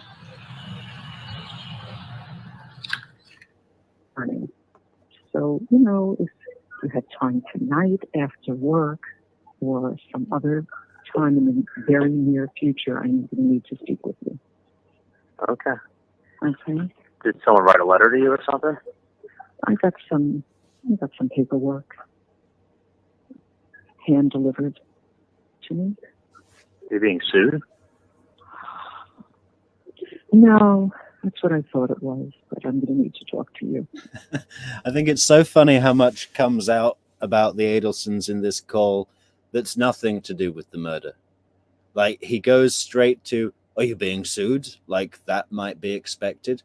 And then he goes, is it the IRS? Nothing dodgy about this family at all, Okay. Okay, so, I could even, I don't know, how to figure out something. Depends how late you'll be wherever you are. Well, I'm at Mitch Klein's office on Oakland Park Boulevard. Okay. So I'm right now in the Skyline Chili, and then I'll be at his office in the afternoon. Okay. So the boys will finish their piano lesson around 4-ish, and I don't know how bad the traffic will be. I may take a ride with them up there. Does Dad know about this? No, Dad's at work today, fortunately. What's Okay. I can't. Is it IRS or? Those IRS people, they kind of bother you sometimes, but fortunately not now. Okay. So I will talk to you. Yeah, Charlie does have a small chin. But you know what I noticed about Charlie and little sis, Wendi? They both have really wide necks. Even in this picture right here, where his neck looks pretty normal, but then his chin is so small, it makes his neck look wide. And I was looking at Wendi on the stand the other day, and it was like, what is with your neck, girl? Maybe that's why she has to put her breastises out all the time, because just to draw the eye away from the big neck.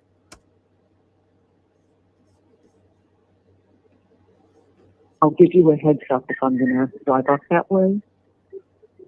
Okay. And Does Wendy know that? Is it involved Wendy? No. So let me just talk to you later. And if Yeah, I'm gonna what is it? Is everyone's health okay? yeah, All right. Does it involve me or other people? well, probably both of us. What's that? Probably the two of us. All right. So, Does it involve me or other people? well, probably both of us. What's that? Probably the two of us. So you probably have a general idea what I'm talking about. All right. So let's just find some time to talk to each other and take the boys for a ride, okay? You're going to take the boys up there? Well, Wendy doesn't come home. Wendy doesn't get here till about 7. And how dumb is Donna to make this call? I mean, it's on page 1 of the criminal manual. Like, don't use cell phones or any phones, especially if something like that happens that's so freaky. I mean, she must have thought this could be the police. It must have gone through her head. She can't have just thought, oh, the gang members have found us. There must have been a question. I don't think she's that stupid. But she made the call, so maybe I'm wrong. When Dad gets here. So it's urgent you talk to me today. Today or tomorrow. I mean, it's important. All I right. don't know what to do. Well, I'll be up at Mitch Klein's I office. can't help but feeling like this is all my fault. Why do you feel that way? Why would somebody do this, right? Like if I had been still married to him, then there wouldn't be anyone that was angry, right? Like there wouldn't be any kind of disgruntled, it wouldn't be Amy's husband. This can't be a random act of violence. This has to be on purpose. Someone did this for a reason. But this is why I tell everybody, you don't cause people's actions. You can control your actions, you can't control anyone else's.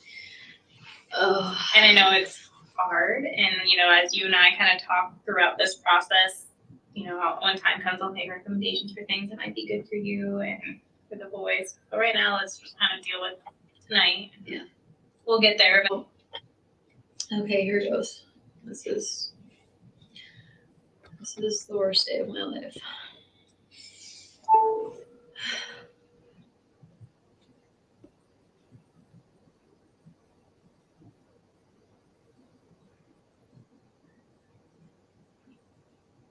Maybe I should text them if I can't reach them. Hi, Mom. How's it going?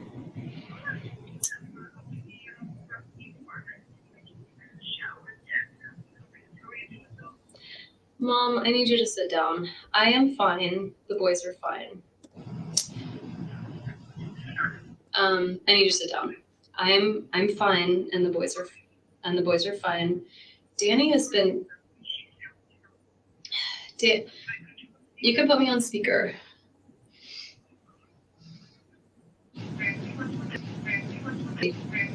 Yeah. Danny has been shot. And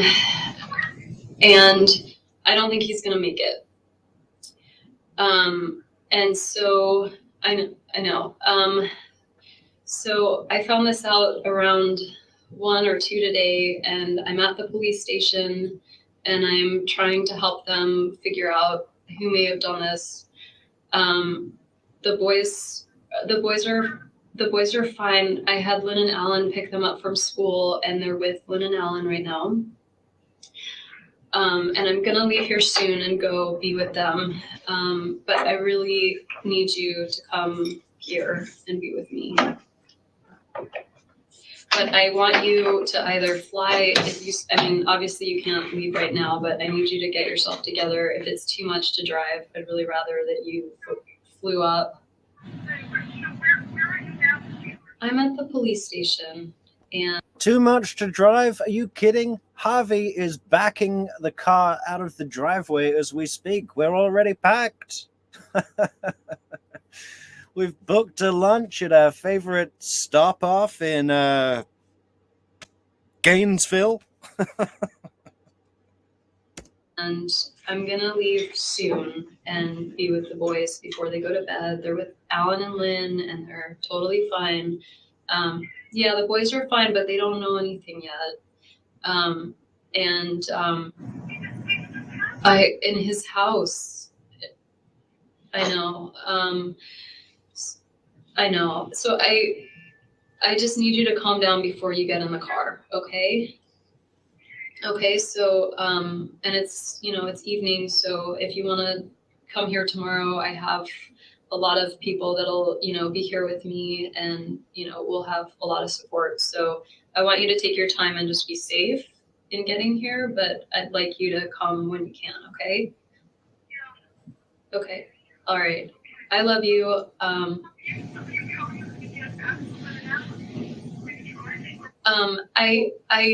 I think Jane might, I have the car here, but Jane might take me. I'm not going to be alone. So I have a lot of support and I'll be fine. Yeah, if you could just come here, that would be great.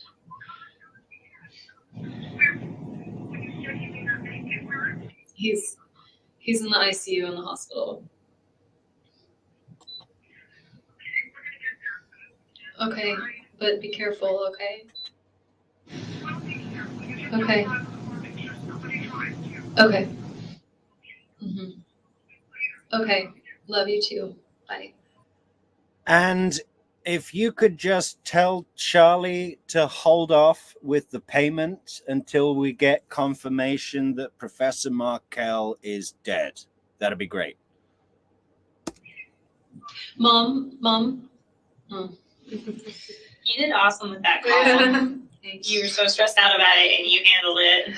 I just want you. I talked to Alan, okay, and just because my suggestion to him, just because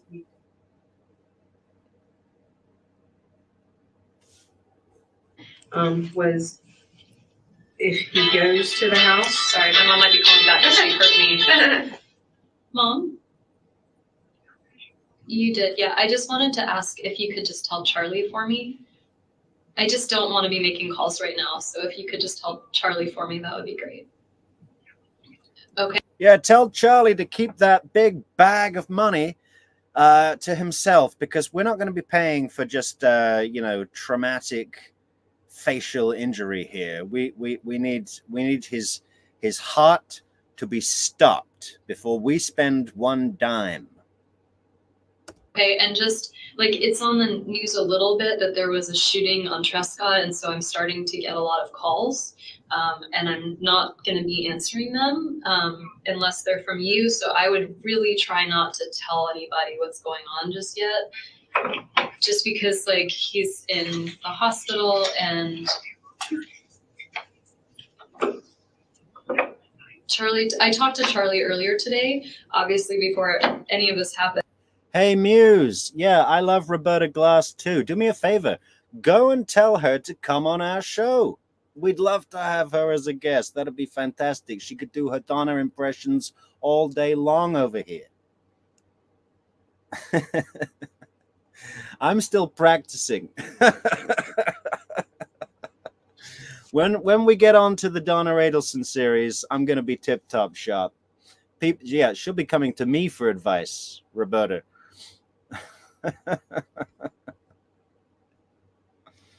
Oh. Things I talked to him at 10 this morning, and he said that he was coming to visit you guys this weekend, and he had plans, and he sounded good. I just can't, Mom. So can you just tell him? Yeah, just tell him for me, and then I'm sure I'll talk to him soon. But I don't want to be on the phone unless I have to right now. Okay? Okay. All right. Love you too. Bye.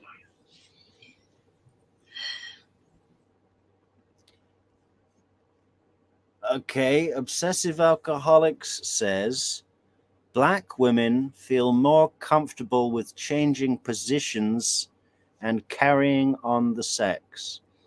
Okay. Well, that's a little little bit of a generalization, wouldn't you say? I mean, I think you get all sorts everywhere, right? Yeah. Love has no bounds, as they say. Rabbit, hey, Donna and Harvey do not leave Miami for hours. They had the cash to pay for the hit, and Charlie wasn't home yet. Charlie didn't get home until after 9. After 9?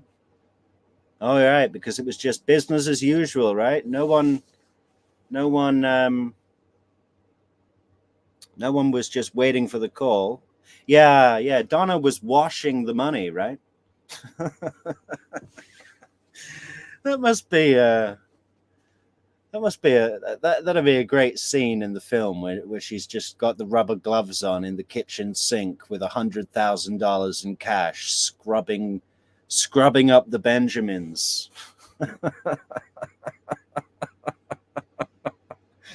It's all about the Benjamins, baby. Muse Studio says Wendi is a narcissistic sociopath. 100%. And the malignant kind, meaning she will not go away like a tumor. Ditto for Donna and Charlie, diabolical. I'd add duplicitous, Mr. Wordy or Mrs. Wordy.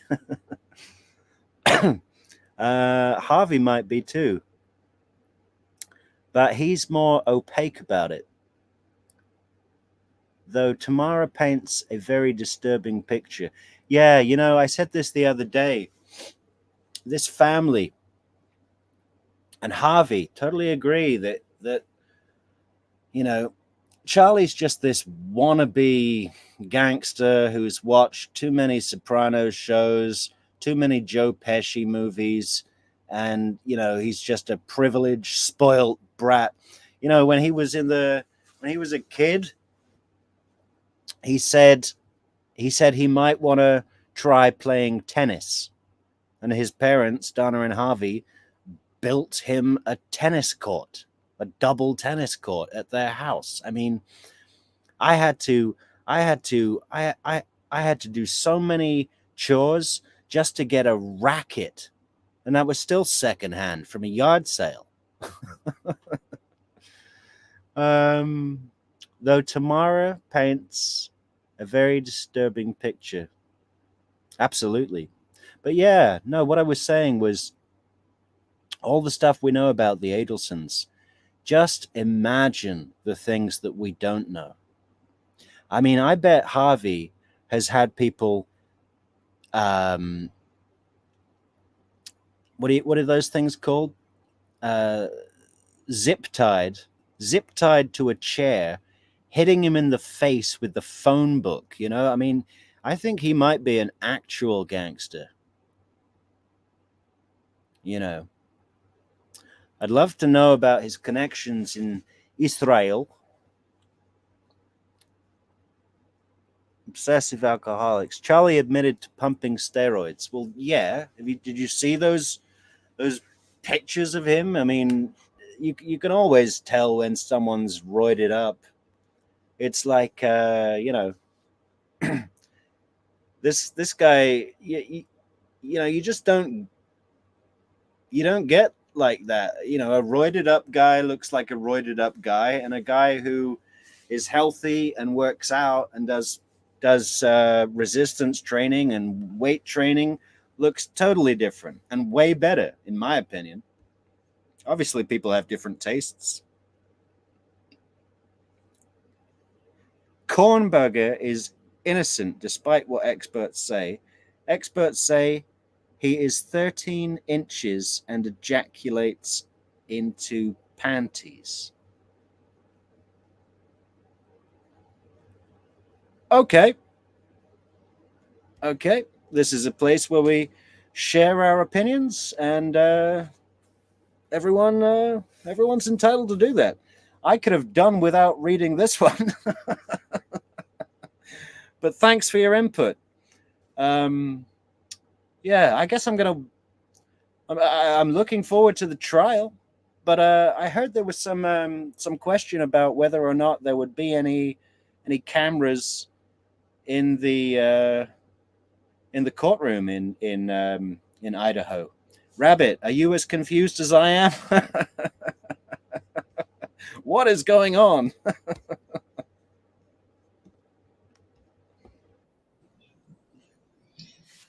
Handled that pretty well.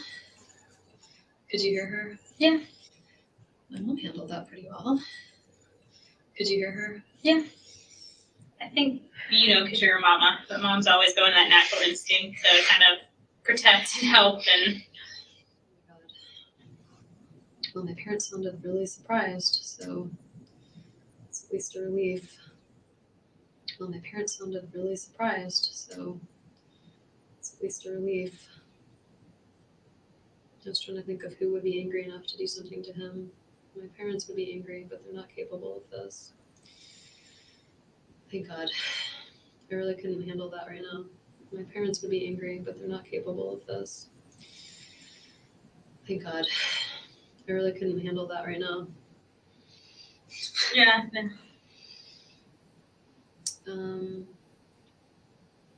Jeff sounds crazy when I talk about him like this. I don't think so. Okay, obsessive alcoholic says another bit of wisdom here. There is no such thing as sober, lol. All right, I'm sober. I've been sober for almost 3 months now. Yeah. I joined Alcoholics Anonymous about 3 months ago, and it's fantastic. It's totally nothing like what you think it is. I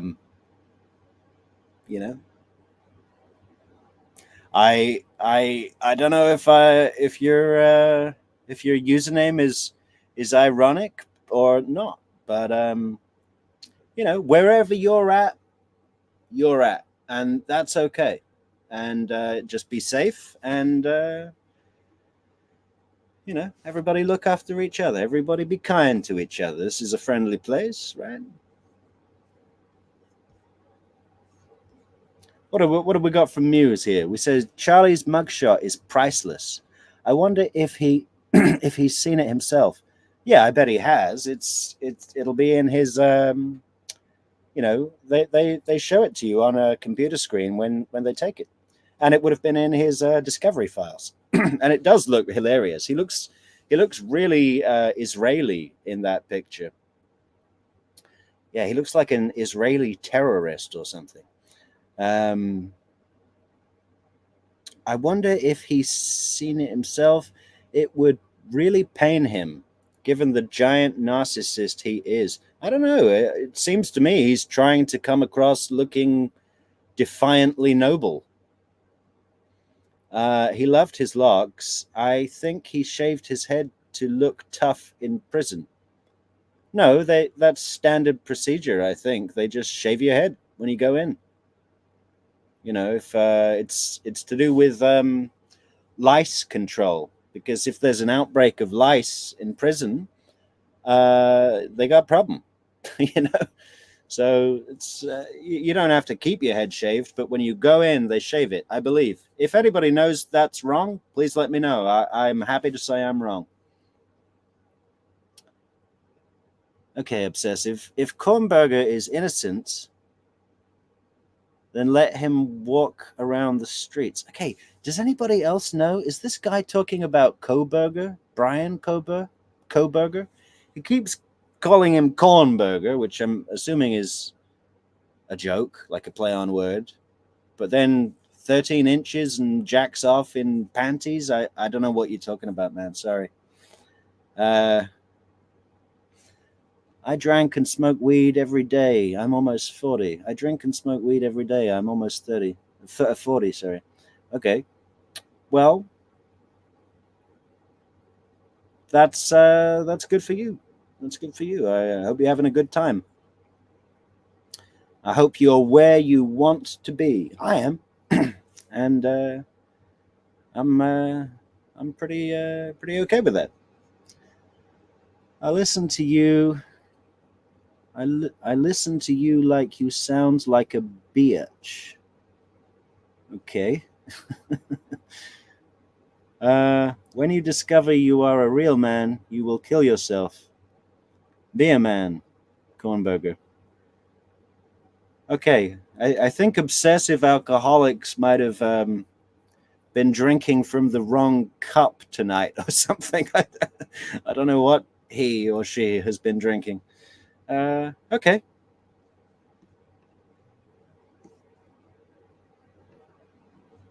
It sounds crazy when I talk about him like this. I don't think so. I really hope he didn't do this. Is there something that would make you feel like he would be capable of something? Because you said who is like capable of doing something like this? I don't know anyone that like I represent victims of trafficking, but like I don't know the traffickers. And like I don't spend time with them. And so in my mind, like someone who's capable of like Yeah, Wendy's like, no, you know what? I don't know what a criminal is. I mean, I remember hearing about it in theory, but I only work with the victims of crime, so I actually I'm not familiar with what a criminal actually is. distinguishing a human life or like thinking someone else's life is less than theirs. Like I work with the victims who have been thought as less than human, but not with the people who think that's okay. So let's put this in context. Let's assume for a second that Wendi is innocent and had nothing to do with the murder. Let's assume, therefore, that she has a legitimate fear while sitting there in the interrogation room, discussing the options of who may have done this to her beloved ex. She has a reasonable fear that the culprits may have been people who loved her, who did this for her. That includes, and is not limited to, her parents and her brother, by her own admission, right? And so, what would she do next? She's an attorney, a professor, a smart person, sitting in an interrogation room. Okay, I don't know if we need to watch Mentor playing with his little dog here. Let's go to the last. Oh, is that it? Oh no, 4 of 6. Well, where's 5? Oh, Mentor lawyer. You need to get the playlists, man.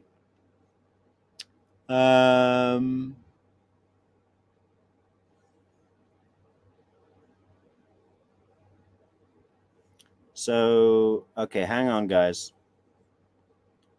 I'm going to go to his channel.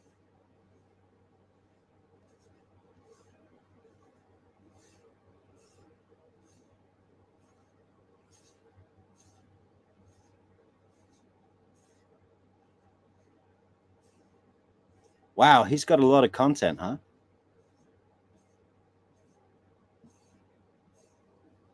It's a great channel. Here we go. 5 of 6. Hey, Sarah.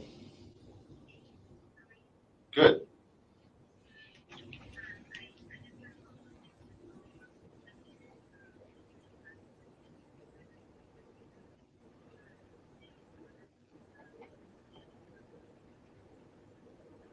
Yes, I'm with her now.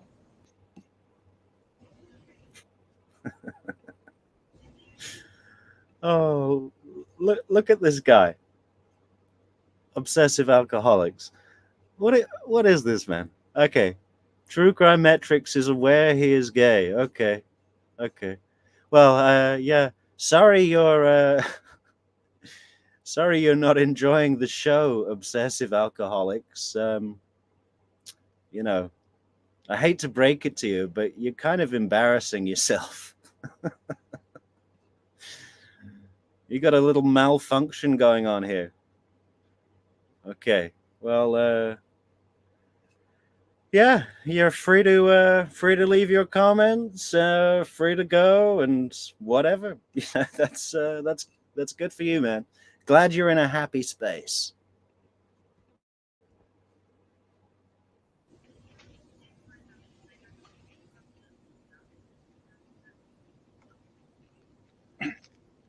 Well, she was going to help them look for that, but that's just not that I know of.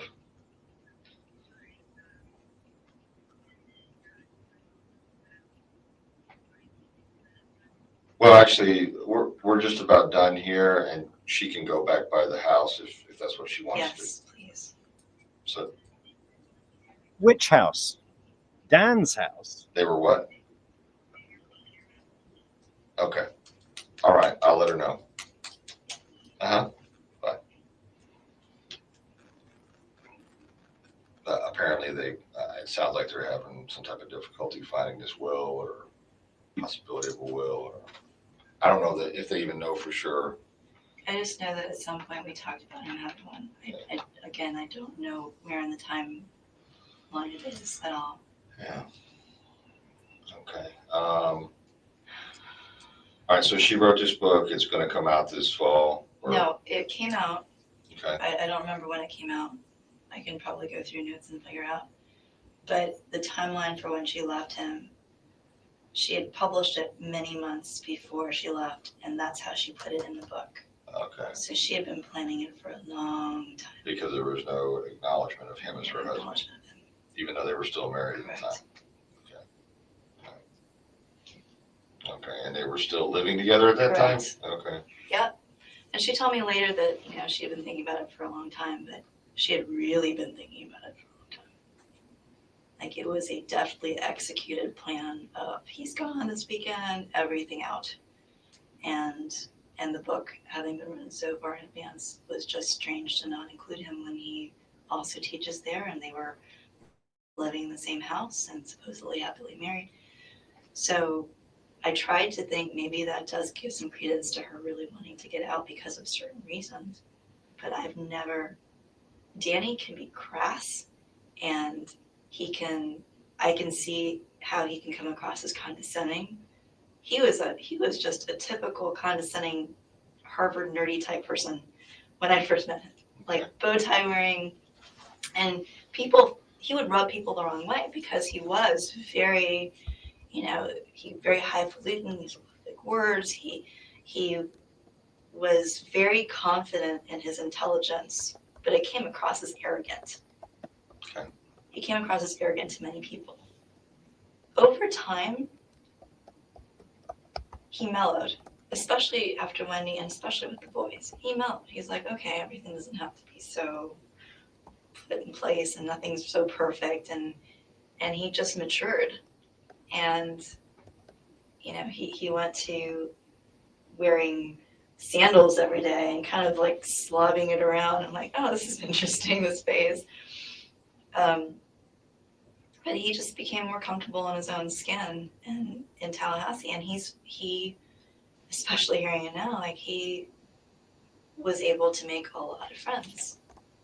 If he rubbed people the wrong way or he seemed arrogant, people were eventually won over by his kind of, self-deprecating at times, but wise, silly sarcasm. And he was very silly.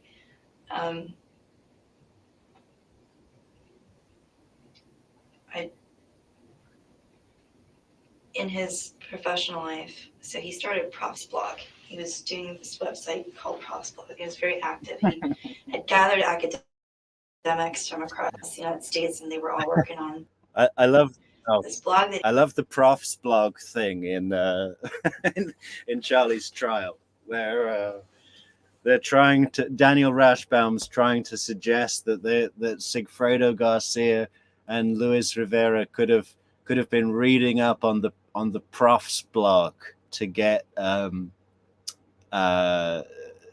Markel's travel schedule.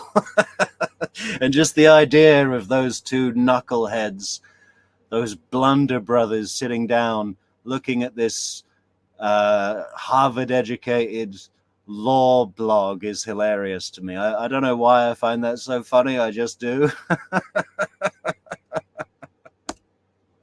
He had, but he was the main person doing it, and it really took off. I mean, I think it was ranked on some list in the last year, like fairly high. Was this for law professors? Spelled PRAWFS blog, Prof's blog. And he was happy. I mean, he thought he was happy with Wendi, and then after he left, he was miserable. After she left, he was miserable, and then he was finally getting back. He was getting back, and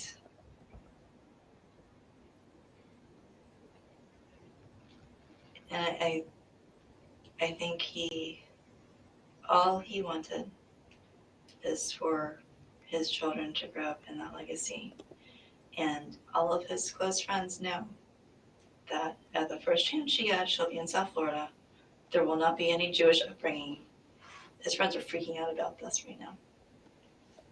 And that pretty much any wish that he had for them would be just completely out the door. But they were having a very difficult time balancing their wishes. Doing what? Balancing their wishes. Okay. Because they were so opposite each other. Right. It was the type of thing where the sentiment was it would not end. Okay. And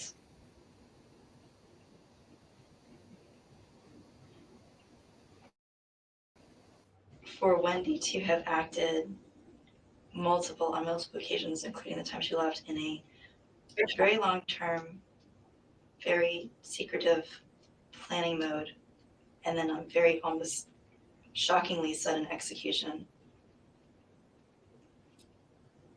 it just makes me wonder. And I don't know if that's a family trait, but I know that everyone, family, friends, everyone was tired of having different teams, tired of this legal back and forth. And if people felt it wasn't going to end, I could see them wanting to make an end. Okay.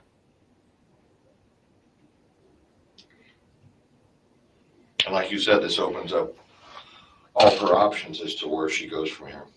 Yeah. And I care about her, and I've been friends with her, but it's through Danny that I first met her, and I've been friends with him for a decade before that. And I love him. You know, I think if it wasn't going to be like a bit of a faux pas, like socially awkward, kind of like, you know, when your friend breaks up with their girlfriend and then you get with that girlfriend and then things between you and your friend are just different. You know, it's uncomfortable for everybody. Apart from the girl who loves it. Or the boy, if it's the other way around. And it was because of her that my loyalty was, I can't date you right now either. So it's like I've tried to respect. Oh, there you go. That. I've tried to respect. You just said it. Where everyone is. But I'm already devastated. I'm kind of in the numb zone right now. But he was my confidant. He was my advisor. And I think Isom sitting down with her, this is the next day after he was with Wendi for, 6 hours? When she was going, who would do this? Oh, it wasn't happening. You know, all that overacting melodrama, you know, just diabolical diatribe of nonsense. Now he's looking at this woman and he's remembering what real grief looks like. What real reactions to this kind of impact looks like. And he's going, man, I was duped. And I let her walk out of here. I drove her home. He was someone who I could trust, and that for me was very rare. So I don't know what I'm gonna be doing without him here. Maybe get out of Tallahassee. You worried for your own safety? I was worried, like, if some Let's talk about the marriage. You and Professor Markel, you met when you were in law school. You told that to Miss Capel. And it was a whirlwind romance, right? Right? It was not a whirlwind romance, no. It led to a wedding, February 26th of 2006. You had a big wedding. I cannot wait to do some longer episodes on Magbanawa, Katie's attorneys. I love listening to Christopher DeCoste. I really, you know, I don't necessarily think he's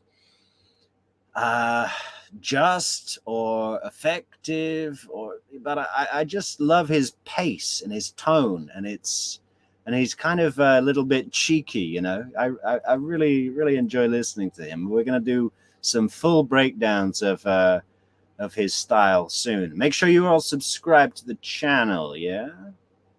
Like, share, leave a comment. Where's Play? In Boca Raton, right? Did we get married on February 26, 2006? Is that the question? Yes, In Boca Raton. in Boca Raton, Florida. And it wasn't a small wedding. It was a big wedding. There were many people in attendance. In Boca Raton, Florida. I mean, is there another Boca Raton? I really don't think so. I know in the States, you know, cities are called the same thing everywhere. Like there's 15 Springfields in each state, you know, and Bridgeport and whatever, you know. It's really common to have multiple same names in each state. But Boca Raton, this is that thing where Wendi always has to have the last word so that she looks like she's correcting the attorney, right? So it looks like the facts are coming from her. It would really annoy me. She wants a slap, you know, a big slap in the face. Right. And this marriage, We're not promoting violence. Don't slap anyone in the face. it led to 2 children, right? Your 2 boys. Are you asking me if I have 2 boys? Yes. Yes. Professor Markel, he was a great father, wasn't He was a very good father, yes. he? Those boys were his world, right? As well as his work, yes. And they adored him too, didn't they? Absolutely. Now, this marriage started to fall apart, right? It did. But there were problems from the very beginning, weren't there? Right? Are you asking me, what is the very beginning? The very beginning of when we got married? Literally at the wedding. There were problems before we got married. All right, so at the wedding, and the government asked you about kosher law, right? About what, I'm sorry? Keeping kosher, About keeping kosher, yes. right? The government And your asked- wedding, at your wedding was the groom's family, the Markel family, and they are more strict than your family and friends about keeping kosher. They do not keep kosher. Wasn't that one of the problems in your marriage, that Professor Markel was very insistent about keeping kosher? About his kosher rules, but those are different than his family's. So you're saying that it wasn't a problem at the wedding, that there were people from the groom's side of the family that were there that strictly keep kosher, that they were told that it was going to be kosher food, but it actually wasn't? So there was a misunderstanding about whether the food was going to be kosher style or more in adherence with kosher law. There was a miscommunication about that. So you had people.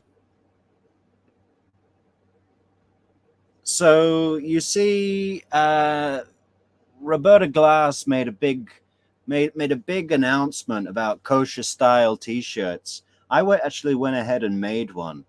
I wonder if I can show you guys the design. Does anyone think I should release these on Teespring or something like that? Does anyone want a kosher style t-shirt? I don't know where my design is. Maybe I'll save it for the next stream, the next live stream. But yeah, we could do mugs. I mean, but I don't want to, is it crossing a line? Would people who don't know the case think we're like making fun of Jews or something? I that's not what we're doing at all. It's just about this case, you understand? Oh, where's the play button? People that strictly keep kosher eating non-kosher food, which is a big deal. That actually is not what happened. Danny was upset that it was kosher style and not strictly adhering to kosher law. So he was disappointed. So there's problems right from the beginning. That was a problem at our wedding, yeah. Wendi is good at keeping things close to the vest and redirecting. And for example, she and I were pretty close. Okay, I think Obsessive Alcoholics is so drunk he thinks I'm from New Zealand. Is he talking about me? Hey man, get to a meeting. Pick up the book. It's really good for you, man. But okay, you're on your journey. That's cool, man. Close while she was writing that book. She didn't tell me she was writing the book at all. And then when she finally told me, she gave me a copy, and I was like, oh, author lives in Tallahassee with her 2 sons. Now, was this a book about a single woman raising 2 children? Yeah. This is our story. It was a fictionalized version of human trafficking based on her clinical work. Okay. And it's apparently hit. It was selected at FSU to be it was like their one book or something campus. So everyone who joined, every new freshman gets a copy of her book. I was told that up at UNC or up at Duke, there's a copy of her book in the law library up at Duke. She was one of the few people that she self-published. And then after she self-published, because she was so good at publicizing it, people came back and wanted to formally publish it for her, which is rare. And Dan was all like supportive about everything and all this kind of stuff. And it's still, honestly, when I looked at that, I'm like, it was one of the things that I noted, but I put in the back of my mind with every other little weird thing. And then when she left him, I was like, oh, she knew this was coming. But she when she finished, it was like a whole year. Fast forward now to September 10th, 2012. Professor Markel, he's away on a business trip, right? Yes. He's in New York City at New York University, right? I believe so, yes. And he's doing a presentation. I don't know what he was doing. Your husband at the time was in New York to give a presentation. You knew that, right? I knew he was in New York. I didn't know if he was attending a conference or giving a presentation, but he was in New York for work. Now, you had not communicated with him for 2 days. I really don't remember. You text him at around 2:30 in the afternoon, right? Right before he's about to do the presentation. I really don't remember. But you do remember dropping the bomb on him, don't you? Telling him that you wanted a divorce. So I did not drop a bomb on him. We'd been in therapy for several months beforehand where I told him several times I wanted a divorce. You say it's not a bomb, but you agree with me that he begged you to reconsider. He was very upset and yes, wanted me to reconsider, but in that phone call, he's begging you to reconsider. Please don't leave. Please don't break up our family, right? He was very upset, yes. And he was hard.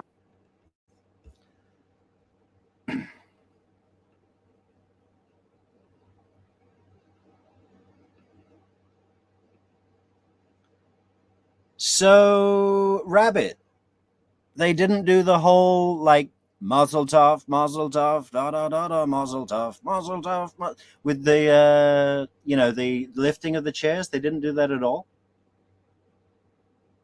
I mean, it's just a nightmare. What a nightmare wedding. And the money they must have spent. You know? I bet it was like I mean, my cousin in Toronto spent like 50 grand on a wedding, and it wasn't even a big deal. It wasn't even like a, you know, I think the Adelson, I mean, granted it was in the early 2000s, but I think it must have been 100 grand.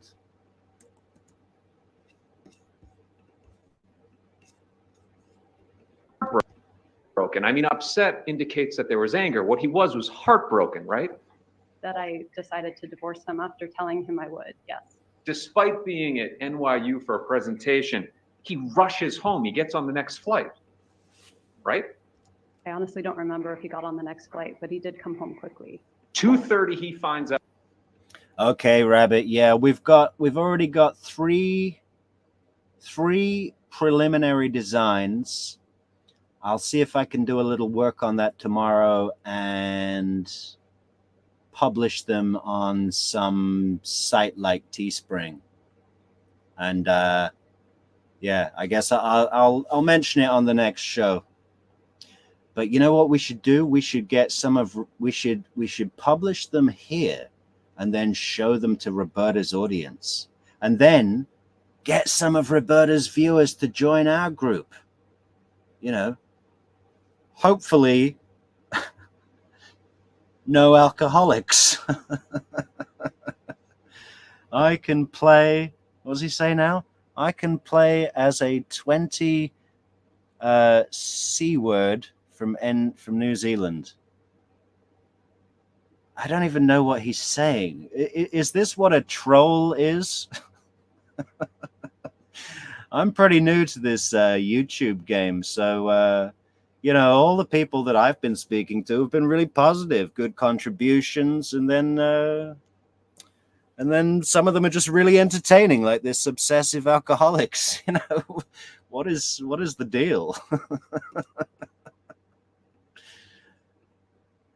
Out in New York by 11 p.m. He's walking in the door to your old house at Trescott Drive, right? I don't know. But you do know that when he walks in the house, what he finds. You know that, right?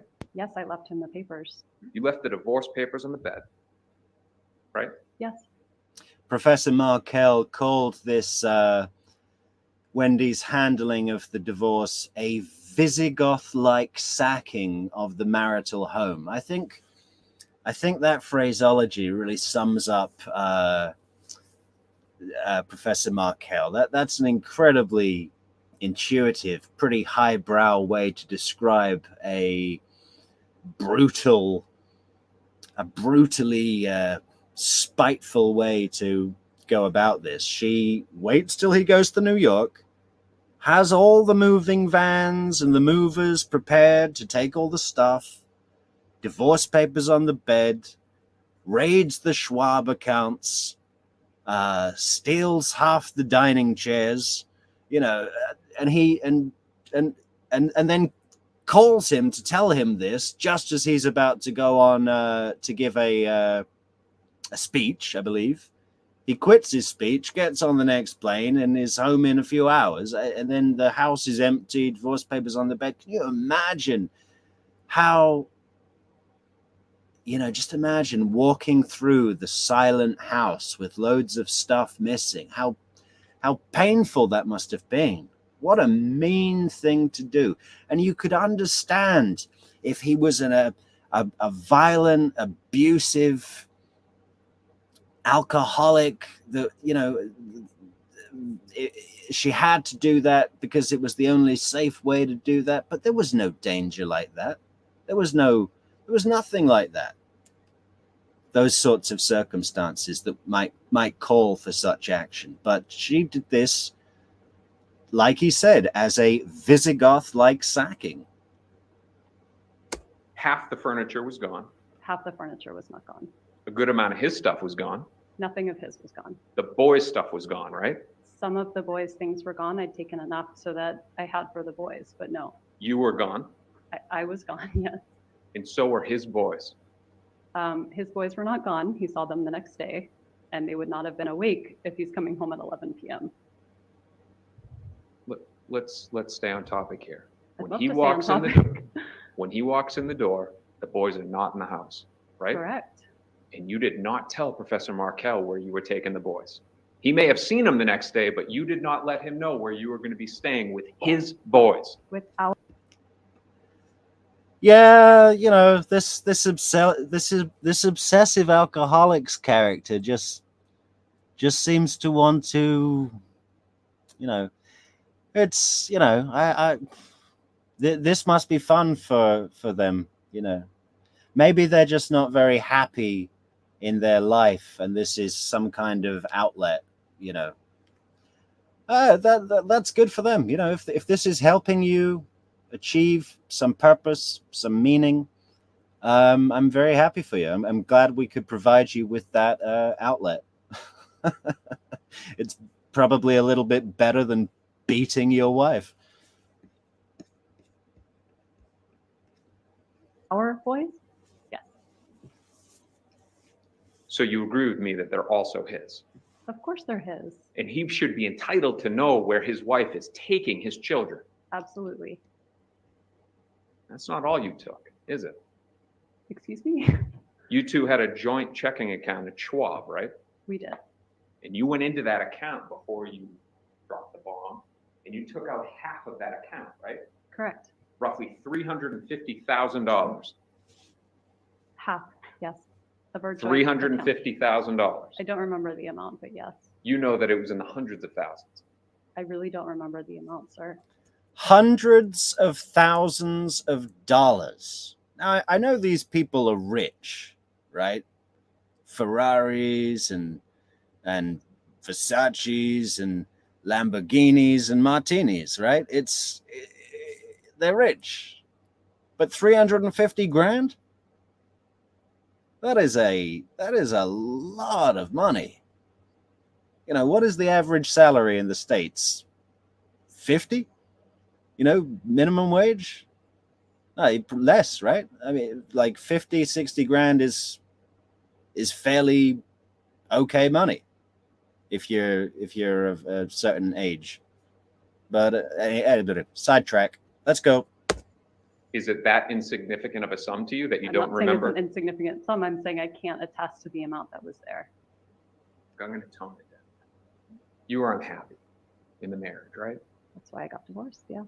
And it happens. Marriages fall apart, right? Yes. But you complain constantly about it, didn't you? You worried for your own safety? I was worried, like, if someone is so rational that they would do something like this or put out a hit or plan this or whatever like this or put out a hit or plan this or whatever like this or put out a hit or plan this or whatever, and they feel like someone is really suspicious about it, that person, why not? You know? If there's some kind of chink in the plan,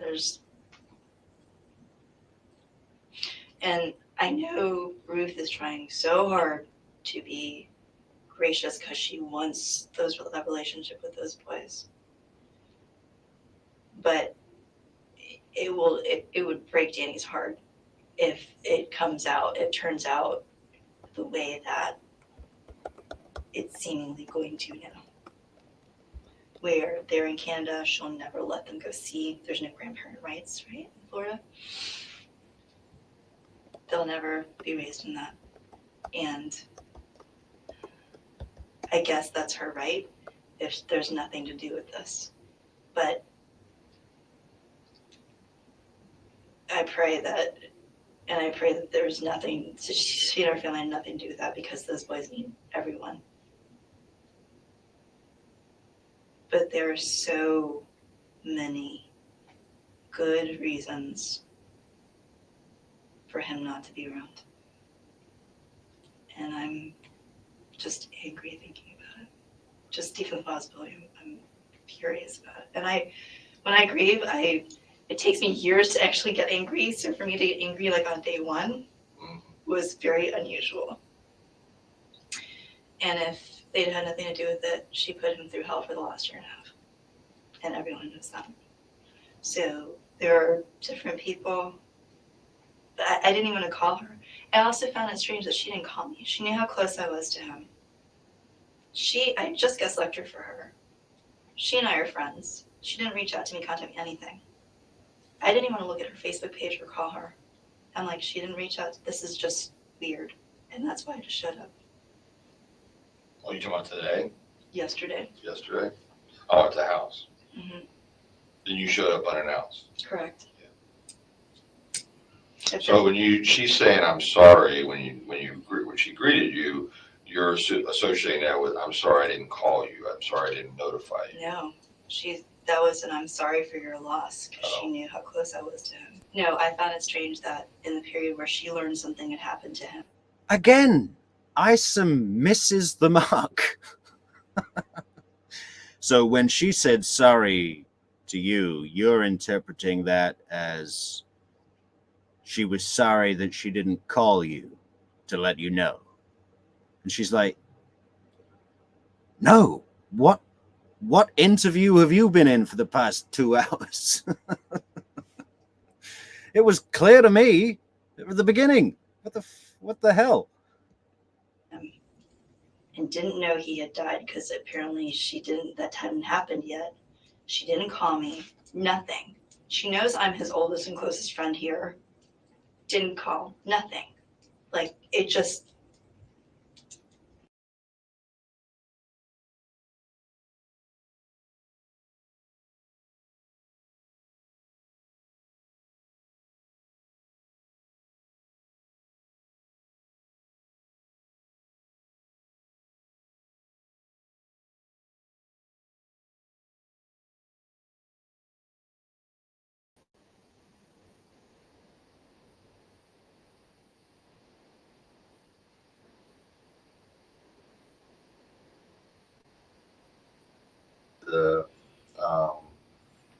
The injuries that he sustained.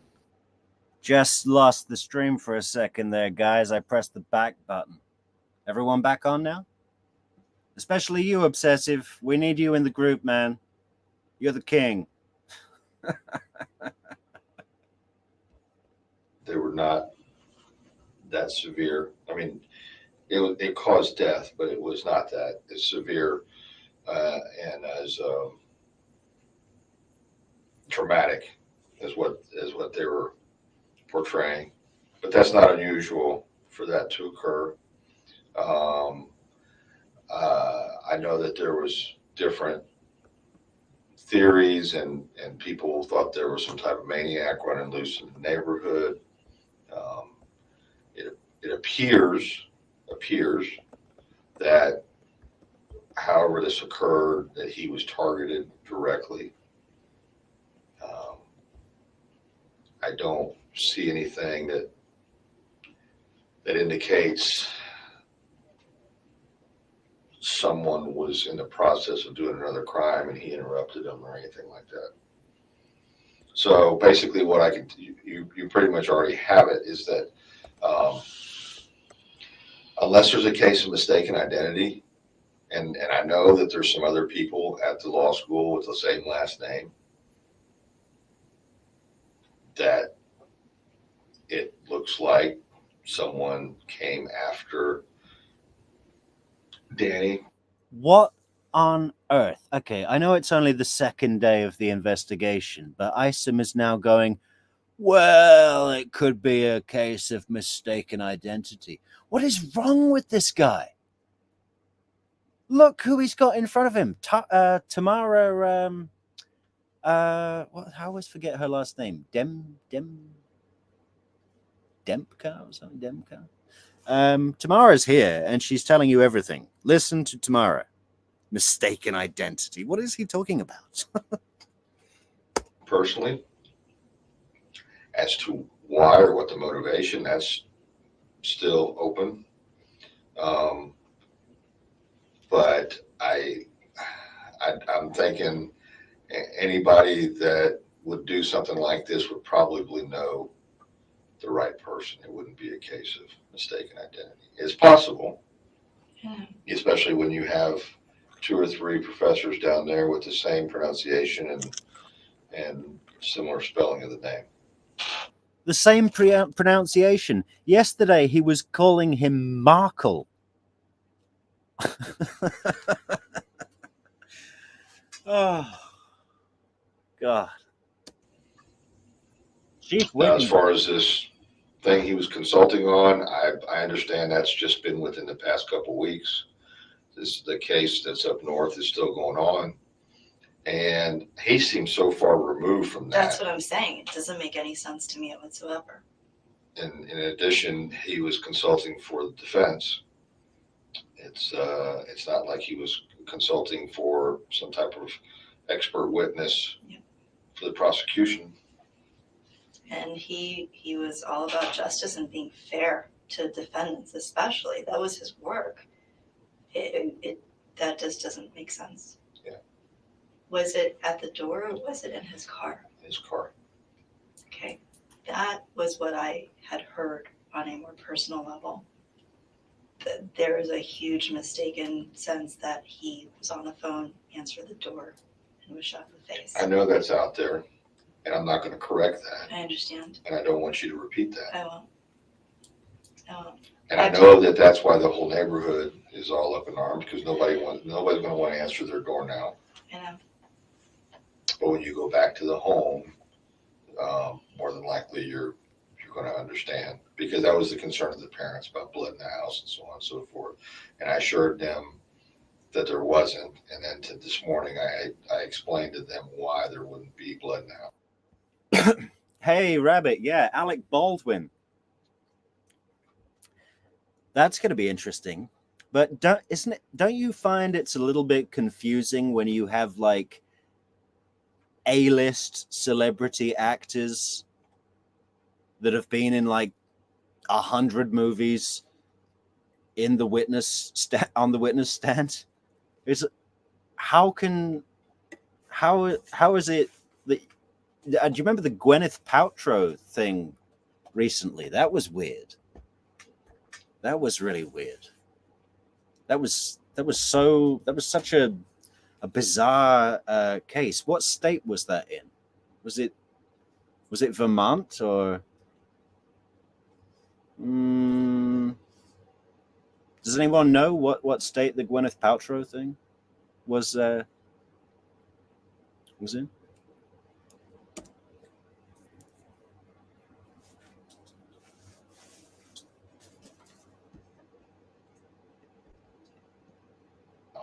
I had heard. Hey, good news, guys. We are now spanning 3 global time zones. We got Eastern Standard, Pacific, and Greenwich Mean. Right on. We're a global organization, guys. You know what we should do? We should set up a I don't know, like a WhatsApp group or something. What do people do when they? My channel won't let me have a community page yet. I don't have enough subscribers, but yeah, it'd be great to just share some ideas. I don't know. Let's get back to the show. Heard originally it was the driveway, and that's why when I drove past yesterday and just sat there, it also bothered me that I was like, shouldn't there be some sign of him? Shouldn't there be something? It's inside the garage. You're going to understand. It's going to make more sense when you get back to the house. Okay. Because they're not going to, and I don't have a problem if they tell you. They may play dumb or they may act like, they're not supposed to tell you or whatever, but you can tell them that I've already talked to you and so forth. And is it believed that it was a lie in wait situation? I don't know about that. I don't know if it was a lie in wait or they followed him or. Was it an open garage door? Yeah. Okay. Yeah. Now, You see, these are the kind of questions that a genuine concerned person asks. Do you know if it was a lie in wait situation? And then, was it an open garage door? Did we see one thing of that from Wendi? Where did this happen? I just talked to him this morning. That was such a horrible thing to say. Oh, God, I just want to wring her neck. We'll say this. So both my babysitter and a friend down the street, they all live in Benton, had their cars broken into over the last several months. It's always been in the evening, though. It's always been for people who just happen to have not locked their door that day. That's correct. And no one's ever gotten hurt, to my knowledge.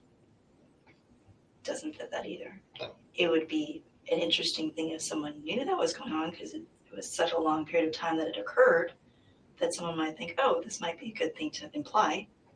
But again, that crossed my mind, like, still doesn't fit. So No, I don't think it's related to anything like that. Those are crimes of opportunity. Somebody comes by, flips the door handles. Actually, I had a conversation with a couple of ladies at the memorial service, and they were asking about that stuff. And I told them, I said, 9 times out of 10, people aren't locking their doors. Even this day and age, it's in their front yard, it's in their driveway, they don't lock it. is it believed that he saw coming? Hang on, who's not? He may have. It's not clear yet. Who's not coming? Let's go back. Just a few seconds. Those are crimes of opportunity. Somebody comes by, flips the door handles. Actually, I had a conversation with a couple of ladies at the memorial service, and they were asking about that stuff. And I told them, I said, 9 times out of 10, people aren't locking their doors. Even this day and age, it's in their front yard, it's in their driveway, they don't lock it. Is it believed that? You know, it's true. Just last year, I was parked on my mother's driveway in a van, sleeping in a van, and it was about 4 a.m, and someone opened the door, a burglar, and my dog went nuts. I jumped out the van, and there was someone running up the road. And I was like, it was really weird, because I was like, should I run after them? Or should I call the cops? I didn't do either of those things. I was like, what are the cops gonna do? That he saw coming. I mean, I did think maybe he'd robbed some other people, and if a cop saw someone walking around the neighborhood at that time of night, then, maybe they'd find something on him. And yeah, but he's probably got a car waiting for him a couple of streets over, He may have. It's not clear yet, but he may have known that something was. He wouldn't have known until it was basically. He wouldn't know until it was too late. But it was instantaneous. He lost consciousness instantly. He lost consciousness instantly. Oh, absolutely. So Isom doesn't know. Even a proper medical doctor wouldn't know. I mean, he was moving and making noises. Nobody knows if he lost consciousness. And even the way he said it was like, oh, absolutely. Not very convincing. But what's he going to say? No, he felt everything for the full 15 hours that he was on life support. he probably. I shouldn't laugh at that. I'm sorry. It's just trying to poke humor at a horrible, morbid situation that shouldn't have happened. And I'm not trying to disrespect what happened to Professor Markel at all. We want to see justice for Professor Markel. And we will, because Georgia Kappelman is all over this, man. She's got her bread buttered. You know what I'm saying? Didn't feel. I don't believe he suffered. Okay.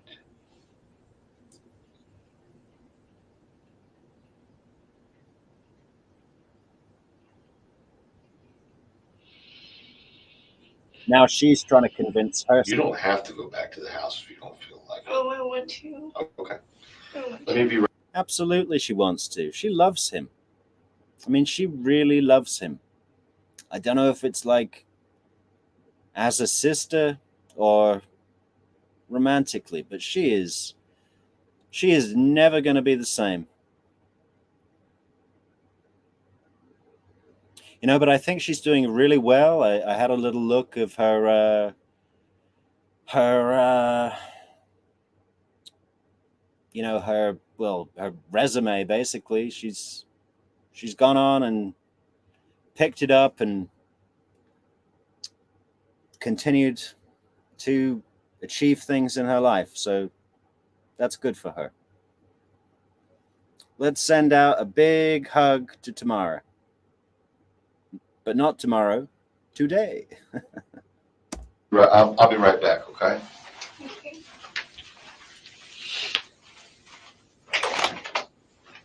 Yeah, he's just heard the pizza has arrived and he needs a slice.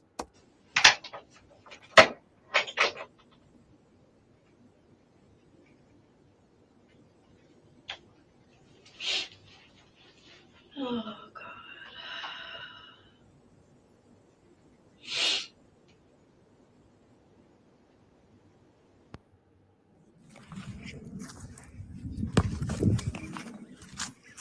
Good boy.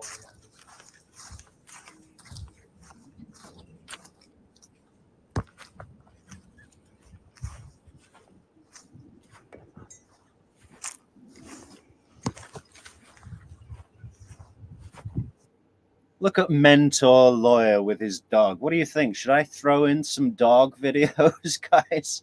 I have a chocolate Labrador. Her name is Soap. She's 7 years old, and she's sleeping right now. Say hello, Soap.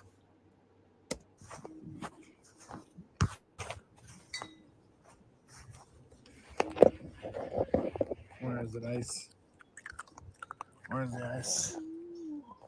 You're chewing the ice, you ate the ice. Smart guy. Smart guy. I kind of like how Mentor Lawyer ends his videos with an innocent creature. You know, after all that somber, morbid, macabre content we just went through, it's kind of nice to just watch a dog to, you know, kind of bring you back to a place of peace, you know, after that. I don't know if I'm going to do that. That's like, what do you call it? Plagiarism. I'm already using his content. Now I steal his runouts as well. Is that what you call it? Runouts? Is that an industry term? Well, we did episodes 2, 3, 4, and 5, but I don't think he's got episode 1, and I don't think he's got episode 6. Let me just check his channel. Or is he going to say anything? Let's give him a minute.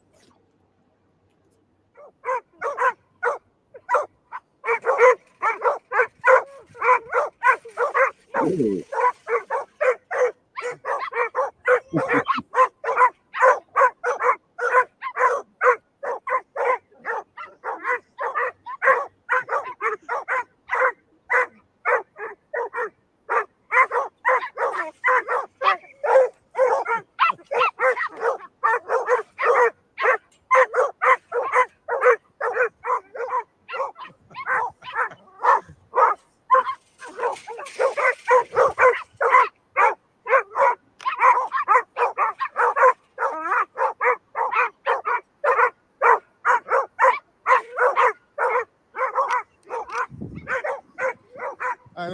All right, let's go.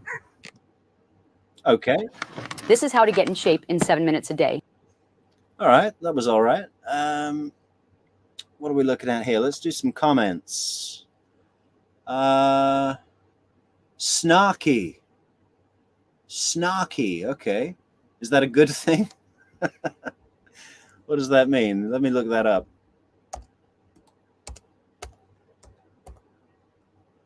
Critical or mocking in an indirect or sarcastic way. Yeah, that's pretty much how I do things. I'm like the Alan Rickman of true crime. Let's not get ahead of ourselves, Metrix. What else we got here? Let's see. She was skiing out west. Yeah, Utah. Yeah, it was Utah, wasn't it?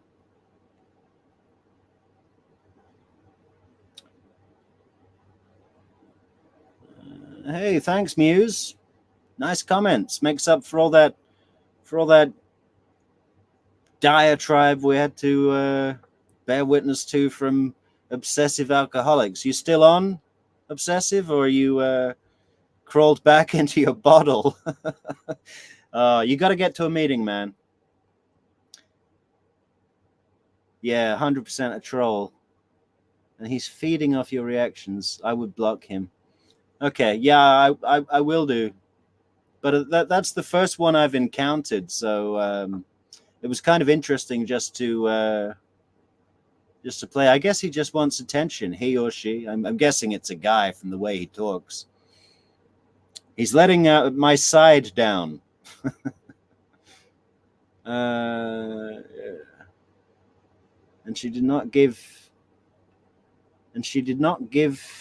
back his family heirloom, the Holocaust diamond. Evil woman. What, does she still have it? I bet that was sold. Huh? I wonder what she bought with it. And all the other money she's gotten out of this. Can you, like, if we just did an account of all the money that Wendi Adelson has got out of this murder, it would be, it is a lot of money. Way, way into six figures, possibly seven by now. Yeah, definitely. I'd probably close. Yeah, I'd say seven figures she's had out of this. Okay, let's just double check if Mentor Lawyer has an episode 6, but I don't know if he's just numbered them wrong or what. But we might be closing it off here, guys. Oh, wrong way. But thank you, guys. You've been great. We're just going to double check. Oh, there she is. Yeah, we're going to do a little June Chinder series soon. She's very good value for money. Her testimony in the Charlie trial was fantastic. Late, lost, speaking too loud into the microphone, and then her phone goes off. And Georgia Kaufman, and then she says, "So when is Memorial Day? Is that in May?" And Georgia Kaufman's like creasing a smile, going, "Yeah." I knew that, and I'm not even American. Okay. Yeah, I think that's it. Of the Tamara, what's her name? Tamara Demko footage.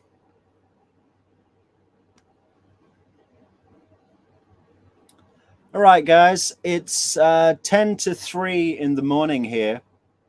I'm wide awake as usual because I have to have some coffee for these things. Snarky is a very good thing. Thank you, Rabbit. You are gorgeous. You're fantastic. We love having you on the show. T-shirts. Yes, I'll get on the designs for tomorrow. Probably not going to do a live stream tomorrow, but definitely back on Sunday. And I think we're going to get back to Jeffrey Lacasse. Try and keep a little bit of continuity here. I kind of like mixing it up a bit, but I still, you know, for me, it's nice to kind of do them in groups. So, you know, because they run on into each other, if you know what I mean, and we can compare testimony with testimony, and that's going to be great. So, yeah, I think I'll work on some T-shirts tomorrow, set up that store, that shop, and we'll be back on Sunday. So keep an eye on your feed, guys. Subscribe, like, share, leave a comment. And yeah, wishing you all a very happy Saturday. Even you, obsessive alcoholics.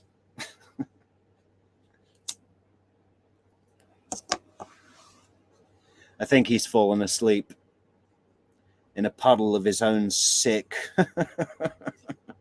Okay, so that's something I gotta learn. We gotta just ignore these trolls, huh? Okay. Well, that was a new experience. So apparently I'm gay. I'm 22 years old, from New Zealand, and what else was it? I don't know. Oh, one more comment before we go from Rabbit. Wendi probably had the Holocaust diamond reset into a tiara, and she's wearing out on the town in Miami. I can see it. Yeah. God, that is sick, isn't it? I'm gonna try and find out some information about this Holocaust diamond, whether his grandmother was actually in, you know, a concentration camp or something. That would be crazy. Okay. I am going to try and get some sleep, well rested, and make some t-shirts tomorrow. Kosher style, everybody. It's in the mail.